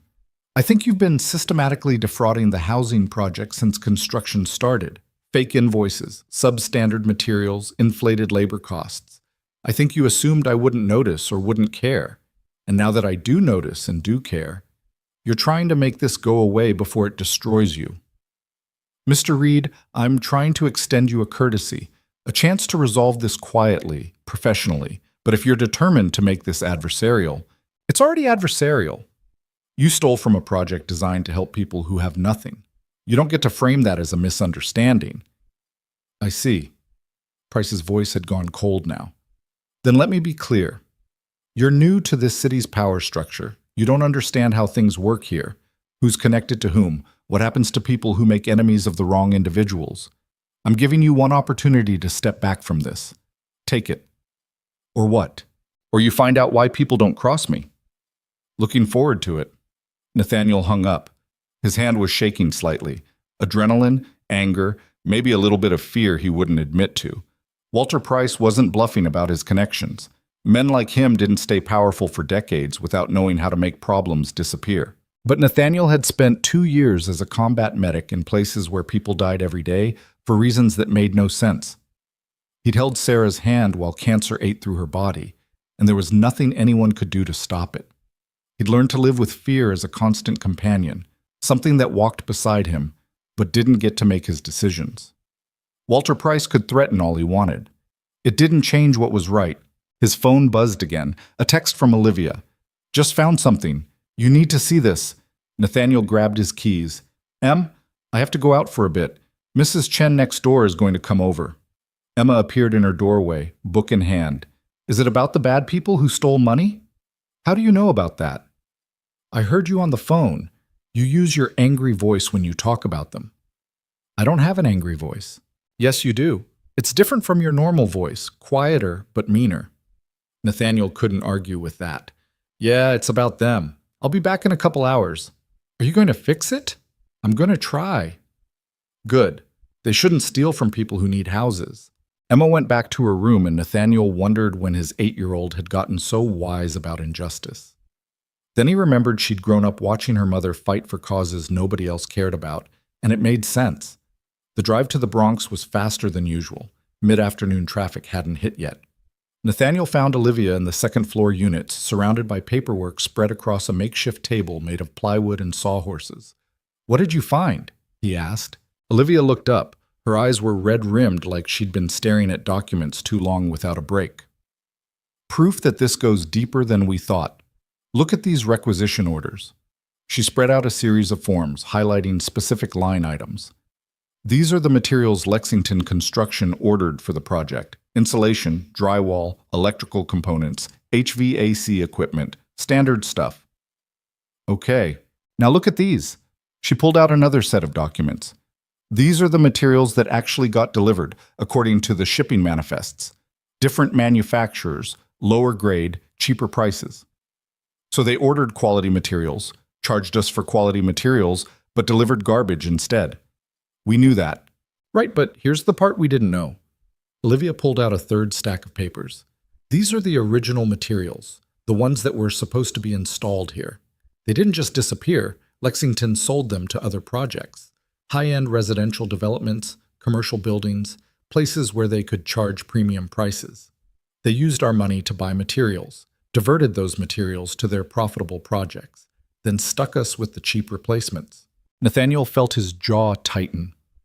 They're double dipping, making money off us twice, once by overcharging, once by reselling what they were supposed to install.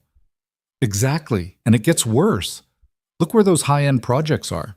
She pointed to addresses on the invoices.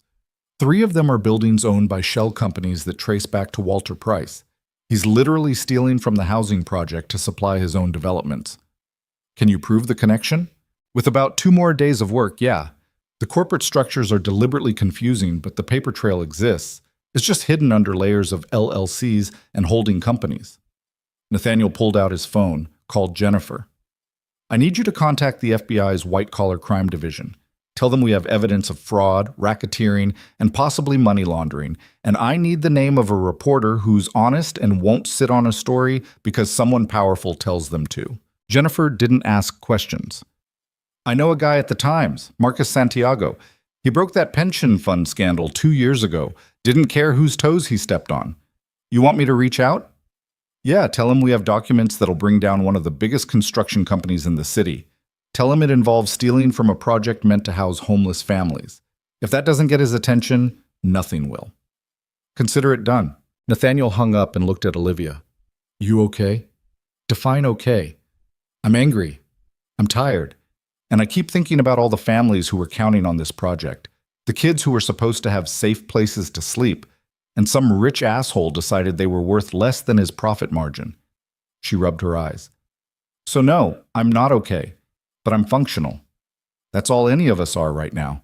Marcus appeared in his doorway, face grim. We've got a problem. Half the crew just walked off the job. Got calls from Lexington telling them the project's being shut down. They should clear out before they get caught up in legal trouble. The project's not being shut down. I told them that. They don't care. Price is spreading word that anyone who keeps working here won't work anywhere else in the city. Most of these guys have families. They can't afford to get blacklisted. Nathaniel swore under his breath. Price was moving faster than expected, using his influence to strangle the project before the evidence could go public. It was smart, ruthless, and exactly what Nathaniel should have anticipated. How many guys do we have left? He asked. Maybe a dozen? Enough to keep things from falling apart completely, but not enough to maintain the construction schedule. Can we bring in outside contractors? People from outside the city who Price doesn't control? Marcus considered it. Maybe, but that takes time to organize, and Price will just threaten them too. He's got a long reach. Then we make this public fast, before he can shut us down completely. Nathaniel pulled out his phone again, this time calling the reporter directly.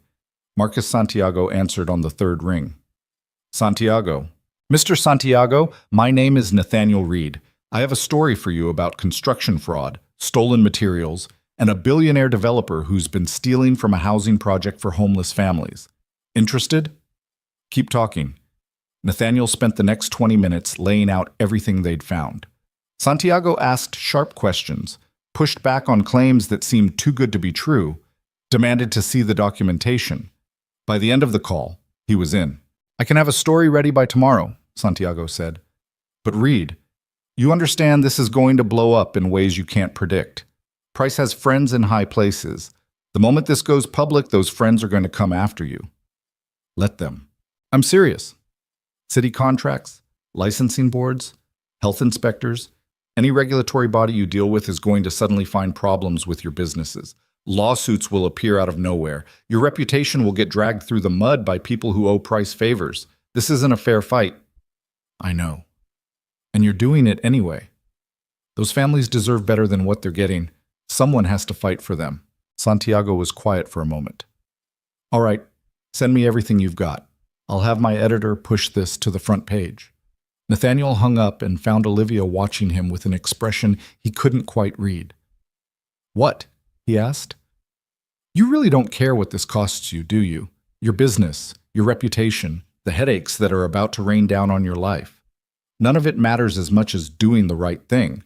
Someone once told me that if you have power and money and don't use them to help people, you're just hoarding resources while others suffer. She was right. Sarah? Nathaniel nodded. She spent her whole life fighting for people nobody else cared about. Died doing it, basically. worked herself sick trying to expand her nonprofit while dealing with cancer treatments. And you know what she told me right before the end? She said the work was worth it.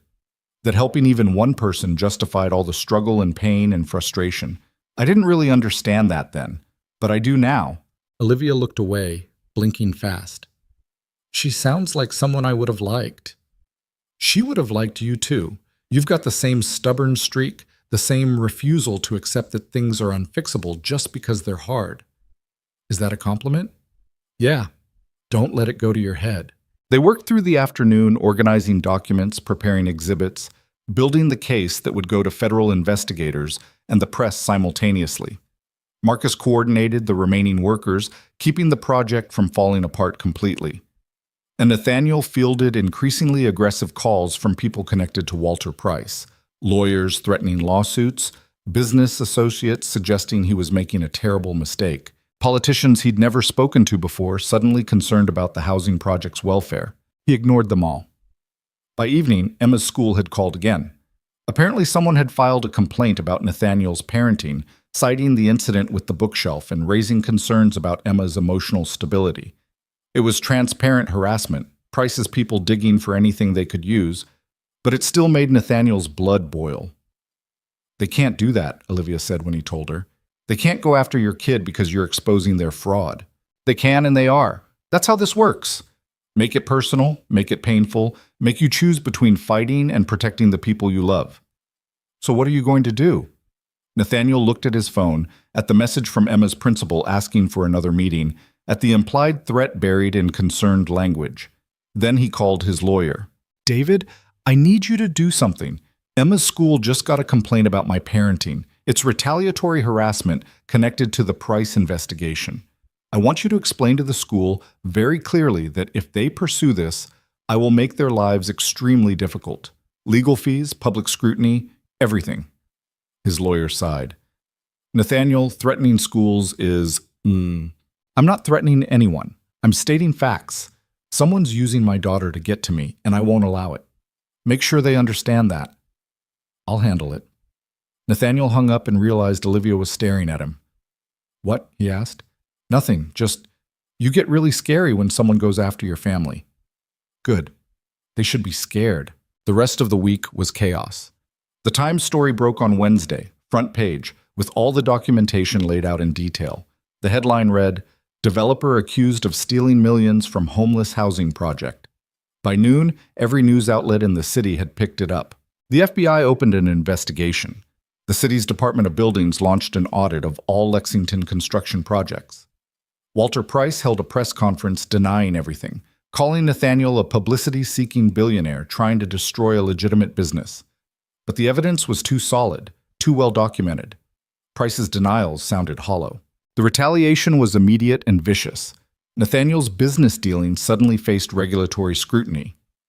3 different city agencies found violations in properties he owned, violations that hadn't existed the week before. Lawsuits appeared, filed by shell companies claiming damages for things that never happened. And the press coverage shifted, with certain outlets running stories about Nathaniel's troubled past, his wife's death, whether he was a fit parent for Emma. It was ugly and personal and exactly what Santiago had warned him about. Through it all, Olivia kept working. She showed up at the site every morning, documented every new problem, coordinated with investigators, and refused to be intimidated by the contractors who'd stayed loyal to Price and made threatening comments. Marcus kept the construction moving forward with the skeleton crew they had left. And Nathaniel fought battles on every front, protecting the project, protecting his business, protecting Emma from the ugliness that kept trying to seep into their lives. 2 weeks after the story broke, Ava got released from the hospital. Nathaniel and Emma went to visit the day she came home, bringing Mr. Trunk's brother, a stuffed lion Emma had picked out herself. Ava looked thinner than she had in the hospital, tired but happy to be home. Maria's apartment was small, cramped, the kind of place where you could hear the neighbors through the walls, and the heat only worked sometimes. But it was clean and full of love, and Ava's face lit up when she saw Emma. "You came! Of course we came, I promised." Emma handed over the stuffed lion. "This is Mr. Trunk's brother. His name is Sir Roars a Lot." "That's a silly name." "I know. That's why it's good." The girls disappeared into Ava's room, leaving the adults in the kitchen. Maria made coffee that was surprisingly good given the ancient coffee maker it came from. Olivia sat at the small table looking more exhausted than Nathaniel had ever seen her. "You should take a day off," he said. "Can't. We're behind schedule and—" "Olivia, take a day off. That's not a suggestion." She smiled tiredly. "You're bossy when you're worried about people." "I'm bossy all the time. You just notice it more when it's directed at you." Maria set down coffee mugs and sat across from them. "I saw the news stories about what's happening with the housing project, about what you're fighting." "It's under control," Nathaniel said. "Is it? Because it sounds like this Price person is trying to destroy you." "He's trying. He won't succeed." "How can you be sure?" "Because I'm not fighting alone, and because some things matter more than protecting yourself from powerful people." Maria looked at him for a long moment. "Ava's alive because of you. My daughter has a future because you knew what to do when she collapsed. I don't have words for what that means to me." "You don't need words. Just take care of her." "I will. And Nathaniel, whatever you need, if there's anything I can do to help with this fight, you tell me. I know I'm just a waitress, I don't have money or connections, but I can stand up and tell people what you did for my family. I can be a witness to the fact that you're a good person doing good things." Nathaniel felt something tight in his chest. "Thank you. That means more than you know." They stayed for another hour, drinking coffee and watching the girls play, pretending for a little while that the world outside wasn't trying to tear everything apart. Then Nathaniel and Emma headed home through evening traffic, Emma chattering about Ava and school and whether Sir Roarsalot and Mr. Trunk would be friends or rivals. "Daddy, are the bad people still trying to stop the housing project?" "Yeah, sweetheart, they are." "But you're not going to let them, right?" "No, I'm not going to let them." "Good, because kids need houses, and you promised to help." "I did promise, and I keep my promises." Emma nodded, satisfied. She went back to talking about stuffed animal politics, and Nathaniel focused on driving, trying not to think about all the ways this could still go wrong. That night, after Emma was asleep, Nathaniel stood at his office window and looked out at the city. His phone buzzed. A message from Santiago. Grand jury convened. They're moving fast. Price is in real trouble. Then another message. This one from Olivia. Marcus says we found new contractors willing to work despite the threats. Project's back on schedule. We're going to finish this. And finally, one from Jennifer. You're trending on Twitter. Half the city thinks you're a hero. The other half thinks you're an egomaniac. Either way, you're making a difference. Sarah would be proud. Nathaniel stared at that last message for a long time. Sarah would be proud. Maybe. Or maybe she'd be terrified of the risks he was taking, worried about Emma, concerned about the enemies he was making. But she'd also be right beside him, fighting just as hard, refusing to back down because some things mattered more than safety. He missed her so much it felt physical. Outside, the city kept moving, kept breathing, kept being the complicated mess of humanity it had always been. And somewhere out there, kids were waiting for houses that might actually get built now. Families were hoping for a chance they'd almost lost. People who had nothing were counting on someone keeping their promises. Nathaniel Reed intended to be that someone, even if it cost him everything. The indictment came down on a Tuesday morning in March, 6 weeks after the Times story broke. Walter Price was charged with 15 counts of fraud, racketeering, and conspiracy to commit wire fraud. 3 of his executives were also named. The bail was set at $10 million, which Price posted within an hour. But the damage was done. Lexington construction stock plummeted. Major contracts were canceled. And the city announced it was reviewing every project Price's company had touched in the last decade. Nathaniel got the news while sitting in Emma's school cafeteria, watching her perform in a play about recycling. She was playing a plastic bottle, which apparently required an elaborate costume made of bubble wrap and silver paint. The performance was objectively terrible. The kids forgot their lines, someone knocked over the cardboard tree, and the teacher had to prompt them through the entire second act. But Emma was beaming the whole time. And that was all that mattered. His phone buzzed during the finale. Jennifer's text was short. Price indicted. It's over. But it wasn't over. Not really. The legal process would take months, maybe years. And the housing project was still behind schedule, Still dealing with substandard materials that needed replacing. Still struggling to find contractors brave enough to work on something Price had touched. After the play, Emma ran up to him, bubble wrap crinkling. "Did you see me? Did you see my part? You were the best plastic bottle up there." "I was the only plastic bottle. Tommy was supposed to be a bottle too, but he got sick." "Still the best." Emma grinned, then noticed him checking his phone. "Is it about the bad people?" "Yeah, they're in trouble now. Real trouble." "Good. Can we get ice cream to celebrate?" Nathaniel looked at his daughter, silver paint in her hair, bubble wrap falling off one arm, completely unbothered by everything that had been happening around her because he'd worked hard to keep her insulated from the worst of it. She deserved ice cream. She deserved a lot more than ice cream. "Yeah, Em, we can get ice cream." They went to the place down the street that Sarah had loved, the one with homemade flavors and waffle cones. Emma got strawberry with rainbow sprinkles. Nathaniel got coffee because he was predictable. They sat by the window watching people walk past, and for a few minutes everything felt almost normal. "Daddy, can I ask you something?" "Always." "When you helped Ava, and when you're fighting the bad people about the houses, is that because of Mommy? Because she would have done the same thing?" Nathaniel took a bite of ice cream he didn't really taste, buying time to figure out how to answer. "Partly. Your mom believed that people with resources have a responsibility to help people without them. She lived that belief every single day. So yeah, some of what I do is because of her." "What's the other part?" "The other part is that it's the right thing to do. Even if Mommy had never taught me that, even if I'd never met her, I'd still want to help people who need it, because the alternative, having the power to change things and choosing not to, that's not something I can live with." Emma considered this while eating her ice cream. "Is that why you came back at the gala, even though that lady was mean to you?" "Yeah. And why you're still fighting even though it's hard and people are being mean again?" "Yeah." "Okay. I just wanted to make sure." Emma went back to her ice cream like they'd been discussing the weather instead of the philosophy that had defined Nathaniel's entire life since Sarah died. His phone buzzed again. This time it was Olivia. "We need to talk. Can you come to the site?" Nathaniel dropped Emma at home with Mrs. Chen and drove to the Bronx. The project site looked different now, busier, more purposeful. New contractors had been coming in all week, people from outside the city who didn't care about Walter Price's threats. The work was progressing again, slower than originally planned, but steady. He found Olivia on the 4th floor, standing in what would eventually be a 2-bedroom unit for a family.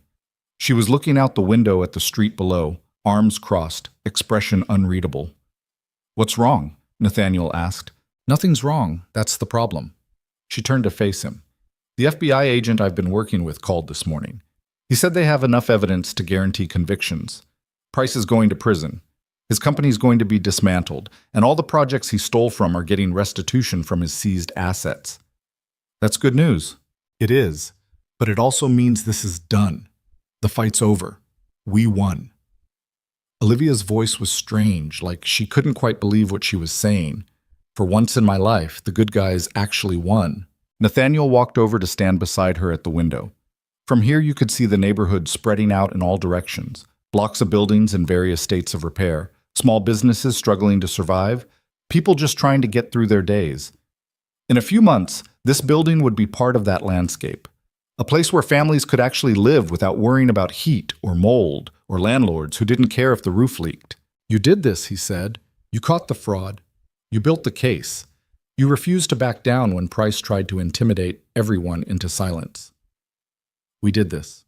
You, me, Marcus, all the people who kept working when it would have been easier to quit." Olivia shook her head. "I keep thinking about that night at the gala. How wrong I was about you. How I almost destroyed everything before it even started because I was too tired and too angry to see past my own assumptions. You made a mistake. You owned it. You did better. That's all anyone can do." "Is it?" "Because I'm standing here in a building that's going to house 300 people, and I keep thinking about how close we came to this never happening. If you'd walked away that night, if you hadn't come back when Ava collapsed, if you'd decided I wasn't worth taking a chance on, none of this exists. But I didn't walk away. And you were worth taking a chance on. And it does exist." Nathaniel looked at her. "Stop trying to find reasons why this shouldn't have worked. Just accept that it did. Olivia laughed, but it sounded more like crying. That's harder than it sounds. I know. They stood in silence for a moment. Outside, the city kept moving, kept being complicated and messy and occasionally terrible, but also occasionally wonderful. Marcus appeared in the doorway, saw them standing there, and cleared his throat. Sorry to interrupt, but we've got the final inspection scheduled for next week. If we pass, and we will pass because everything's up to code now, we can start moving families in by May. That fast? Olivia asked. That fast. Turns out, when you're not fighting fraud and intimidation, construction moves pretty quick. Marcus smiled. We're going to make it. This thing you two started, it's actually going to happen. After Marcus left, Nathaniel's phone rang. It was Jennifer, which meant something either very good or very bad was happening. Tell me, he said, you're going to want to sit down for this. I'm standing in an empty apartment. There's nowhere to sit. Then lean against a wall. The city just announced they want to replicate the housing project model across 5 more sites. They're asking if Reed Ventures would be interested in managing the development. Nathaniel felt something shift in his chest. That's huge. That's 1,500 more housing units. Thousands of people helped. And it's happening because what you did here worked, and people noticed, and for once the bureaucracy is moving toward doing something right. What's the catch? No catch. Well, one catch. They want Olivia Carter to run the projects, specifically her, by name. Apparently she made an impression on the city housing director. Nathaniel looked at Olivia, who was watching him with curious eyes. Let me call you back. He hung up and repeated what Jennifer had said. Olivia's face went through several expressions: shock, disbelief, something that might have been hope. They want me to run 5 more projects? They want you to change how this city thinks about public housing. You interested? Yes, obviously yes. But Nathaniel, I don't have experience running something that big. I've been doing this for 6 weeks. What if I screw it up? Then you'll fix it, same as you fixed this one. He smiled. Besides, you'll have help. Marcus knows construction. I know funding and bureaucracy, and you know how to make sure things actually get done right instead of just looking good on paper. That's the part nobody else can do. Olivia walked over to the window again, looking out at the neighborhood that would be different in a few months because of what they'd built. My whole life, I've been invisible. People look through me like I'm not there. Hotel guests, employers, everyone. And now the city housing director knows my name. You were never invisible.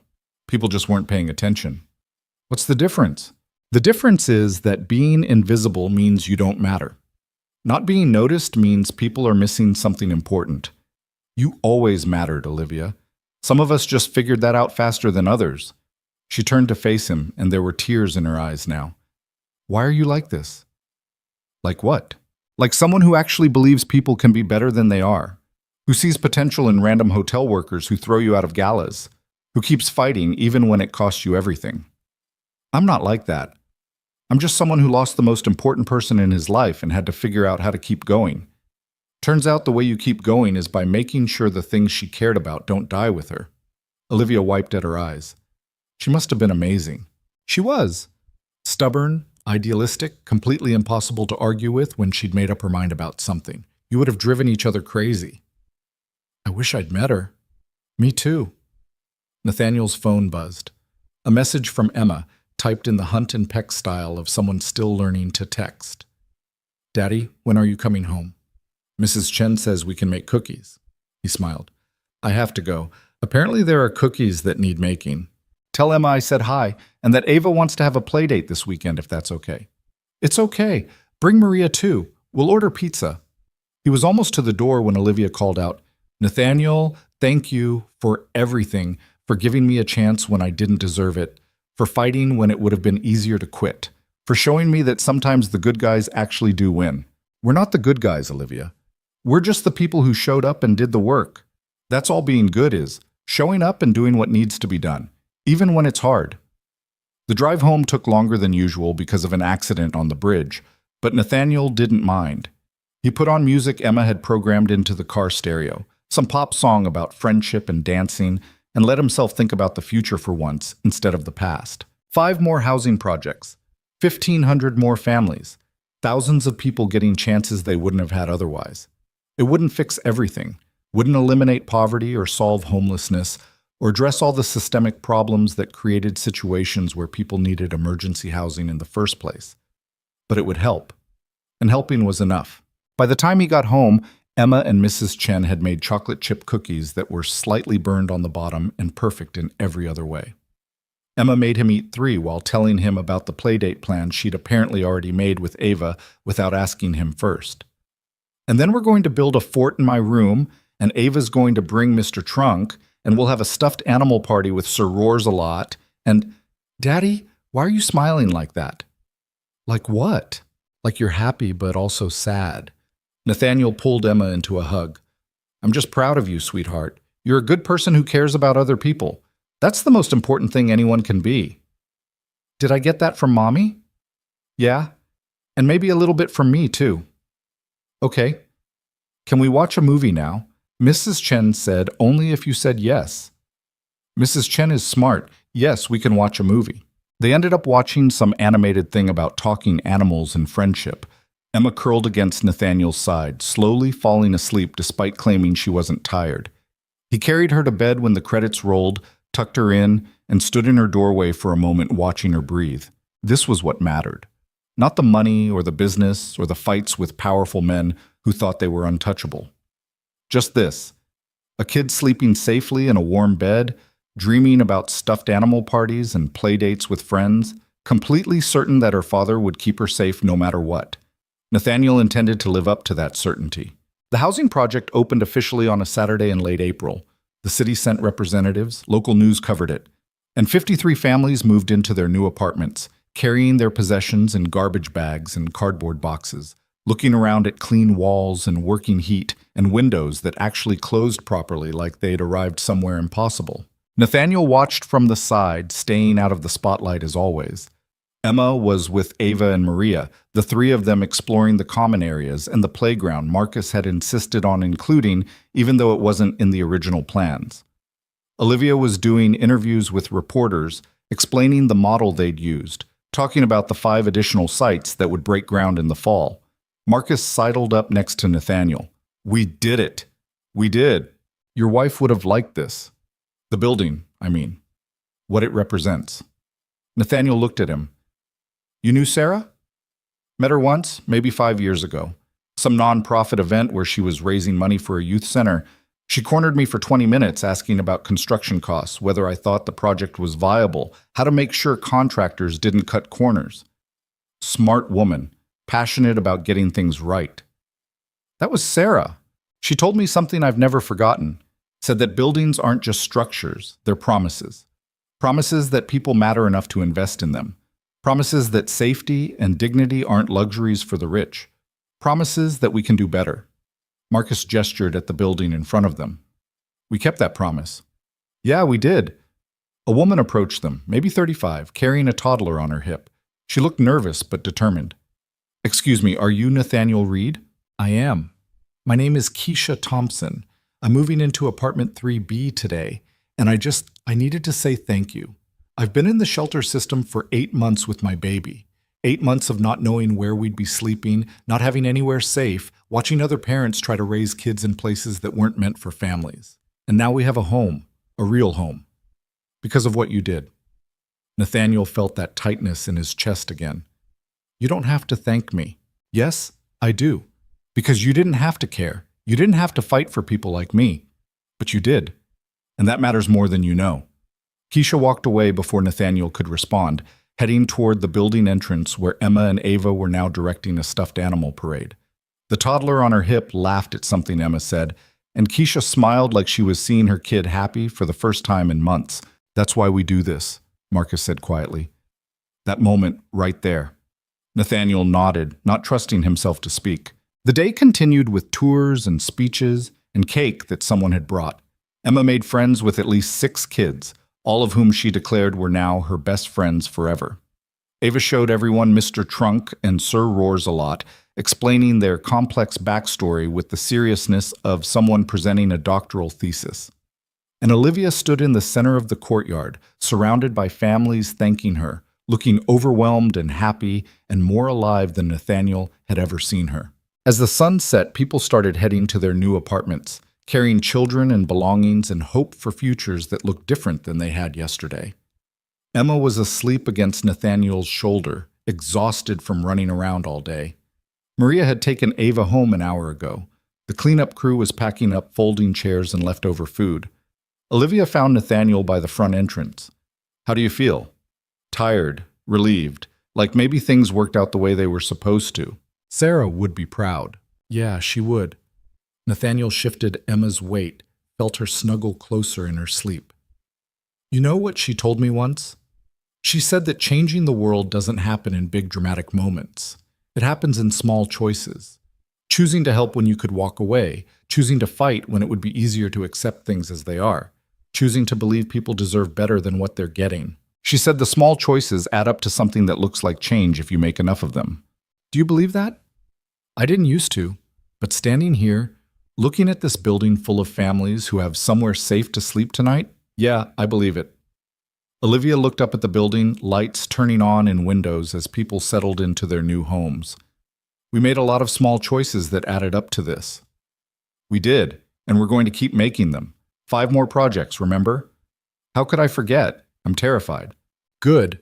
Fear means you understand the responsibility. It's the people who aren't scared I worry about.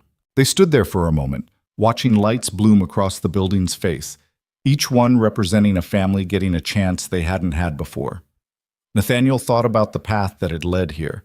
The Gala, where he'd been thrown out, the moment he'd turned around and ran back toward chaos. The decision to help someone who'd wronged him. The choice to fight even when the odds were terrible. Sarah had always said that people revealed themselves in crisis, that you found out who someone really was when they had to choose between what was easy and what was right. Nathaniel had spent 3 years since her death trying to figure out who he was without her, what kind of person he wanted to be, how to honor her memory while building a life she'd never be part of. Turned out the answer was simple. You showed up, you did the work, you helped people when you could, you fought when you had to. You made small choices that added up to something that looked like change. Everything else was just noise. "Come on," he said to Olivia. "I need to get Emma home before she wakes up and insists she's not tired." "Too late. I'm not tired." Emma's voice was muffled against Nathaniel's shoulder, but he could hear the smile in it. She lifted her head, blinking sleepily. "I had the best day, Daddy." "Yes, sweetheart, we all did." "Can we come back tomorrow?" "This building isn't going anywhere. We can visit whenever you want." "Good, because Ava's here now, and also there's a boy named Marcus, not the grown-up Marcus, a different one, who has a dog that visits sometimes, and I want to meet the dog." Nathaniel looked at Olivia, who was trying not to laugh. "Your daughter has priorities. Meeting dogs is a valid priority." They walked to the parking lot together, Emma now fully awake and recounting every detail of the day in the breathless run-on sentences that meant she was happy. Olivia headed to her car, waving goodbye. Nathaniel buckled Emma into her seat and drove home through streets that were starting to fill with the evening crowd, people heading to restaurants, bars, wherever New Yorkers went on Saturday nights when the weather was nice. "Daddy, why are you being quiet?" "Just thinking." "About what?" "About how sometimes things work out even when you think they won't." "Like when we helped Ava?" "Yeah, like that. And like when we stopped the bad people from stealing." "That too." Emma was quiet for a moment, looking out the window at the city lights. Then, "Mommy would have liked today." Nathaniel felt tears prick his eyes. "Yeah, Em, she would have loved it."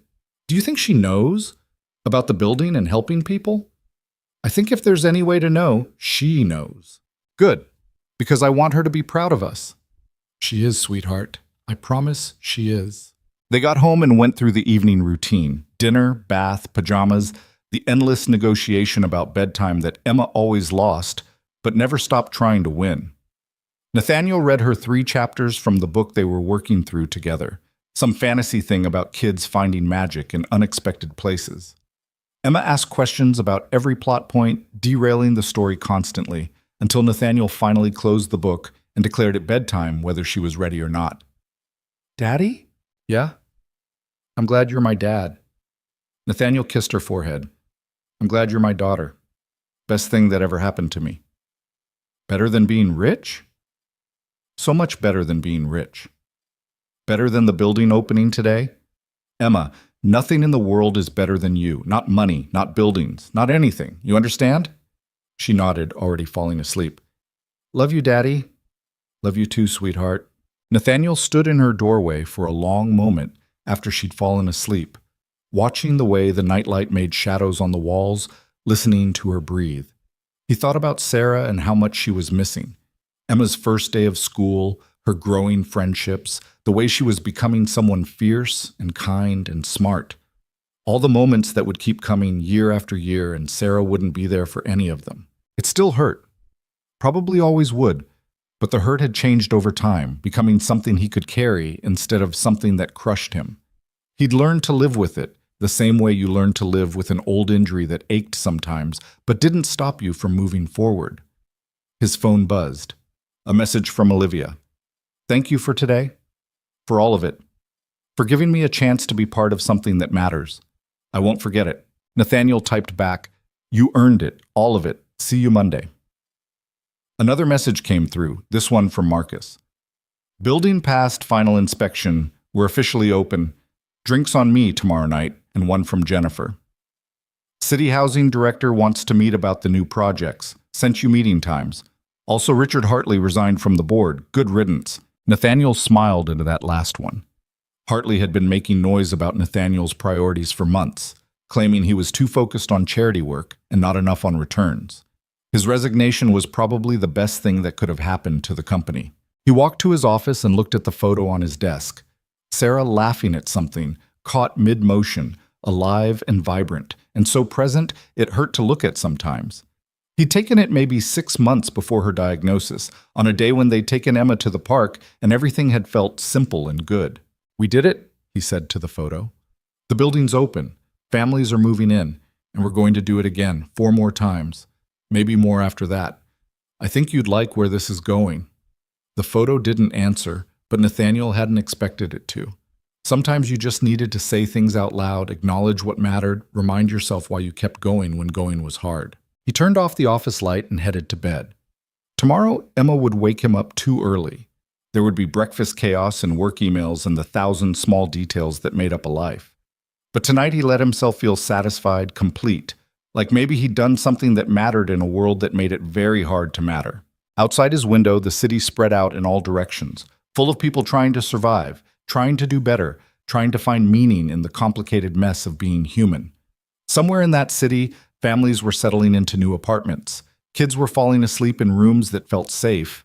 And a building that almost didn't exist was standing as proof that sometimes small choices added up to change. Nathaniel closed his eyes and let himself believe that tomorrow would bring more chances to make those small choices. More opportunities to help people who needed it.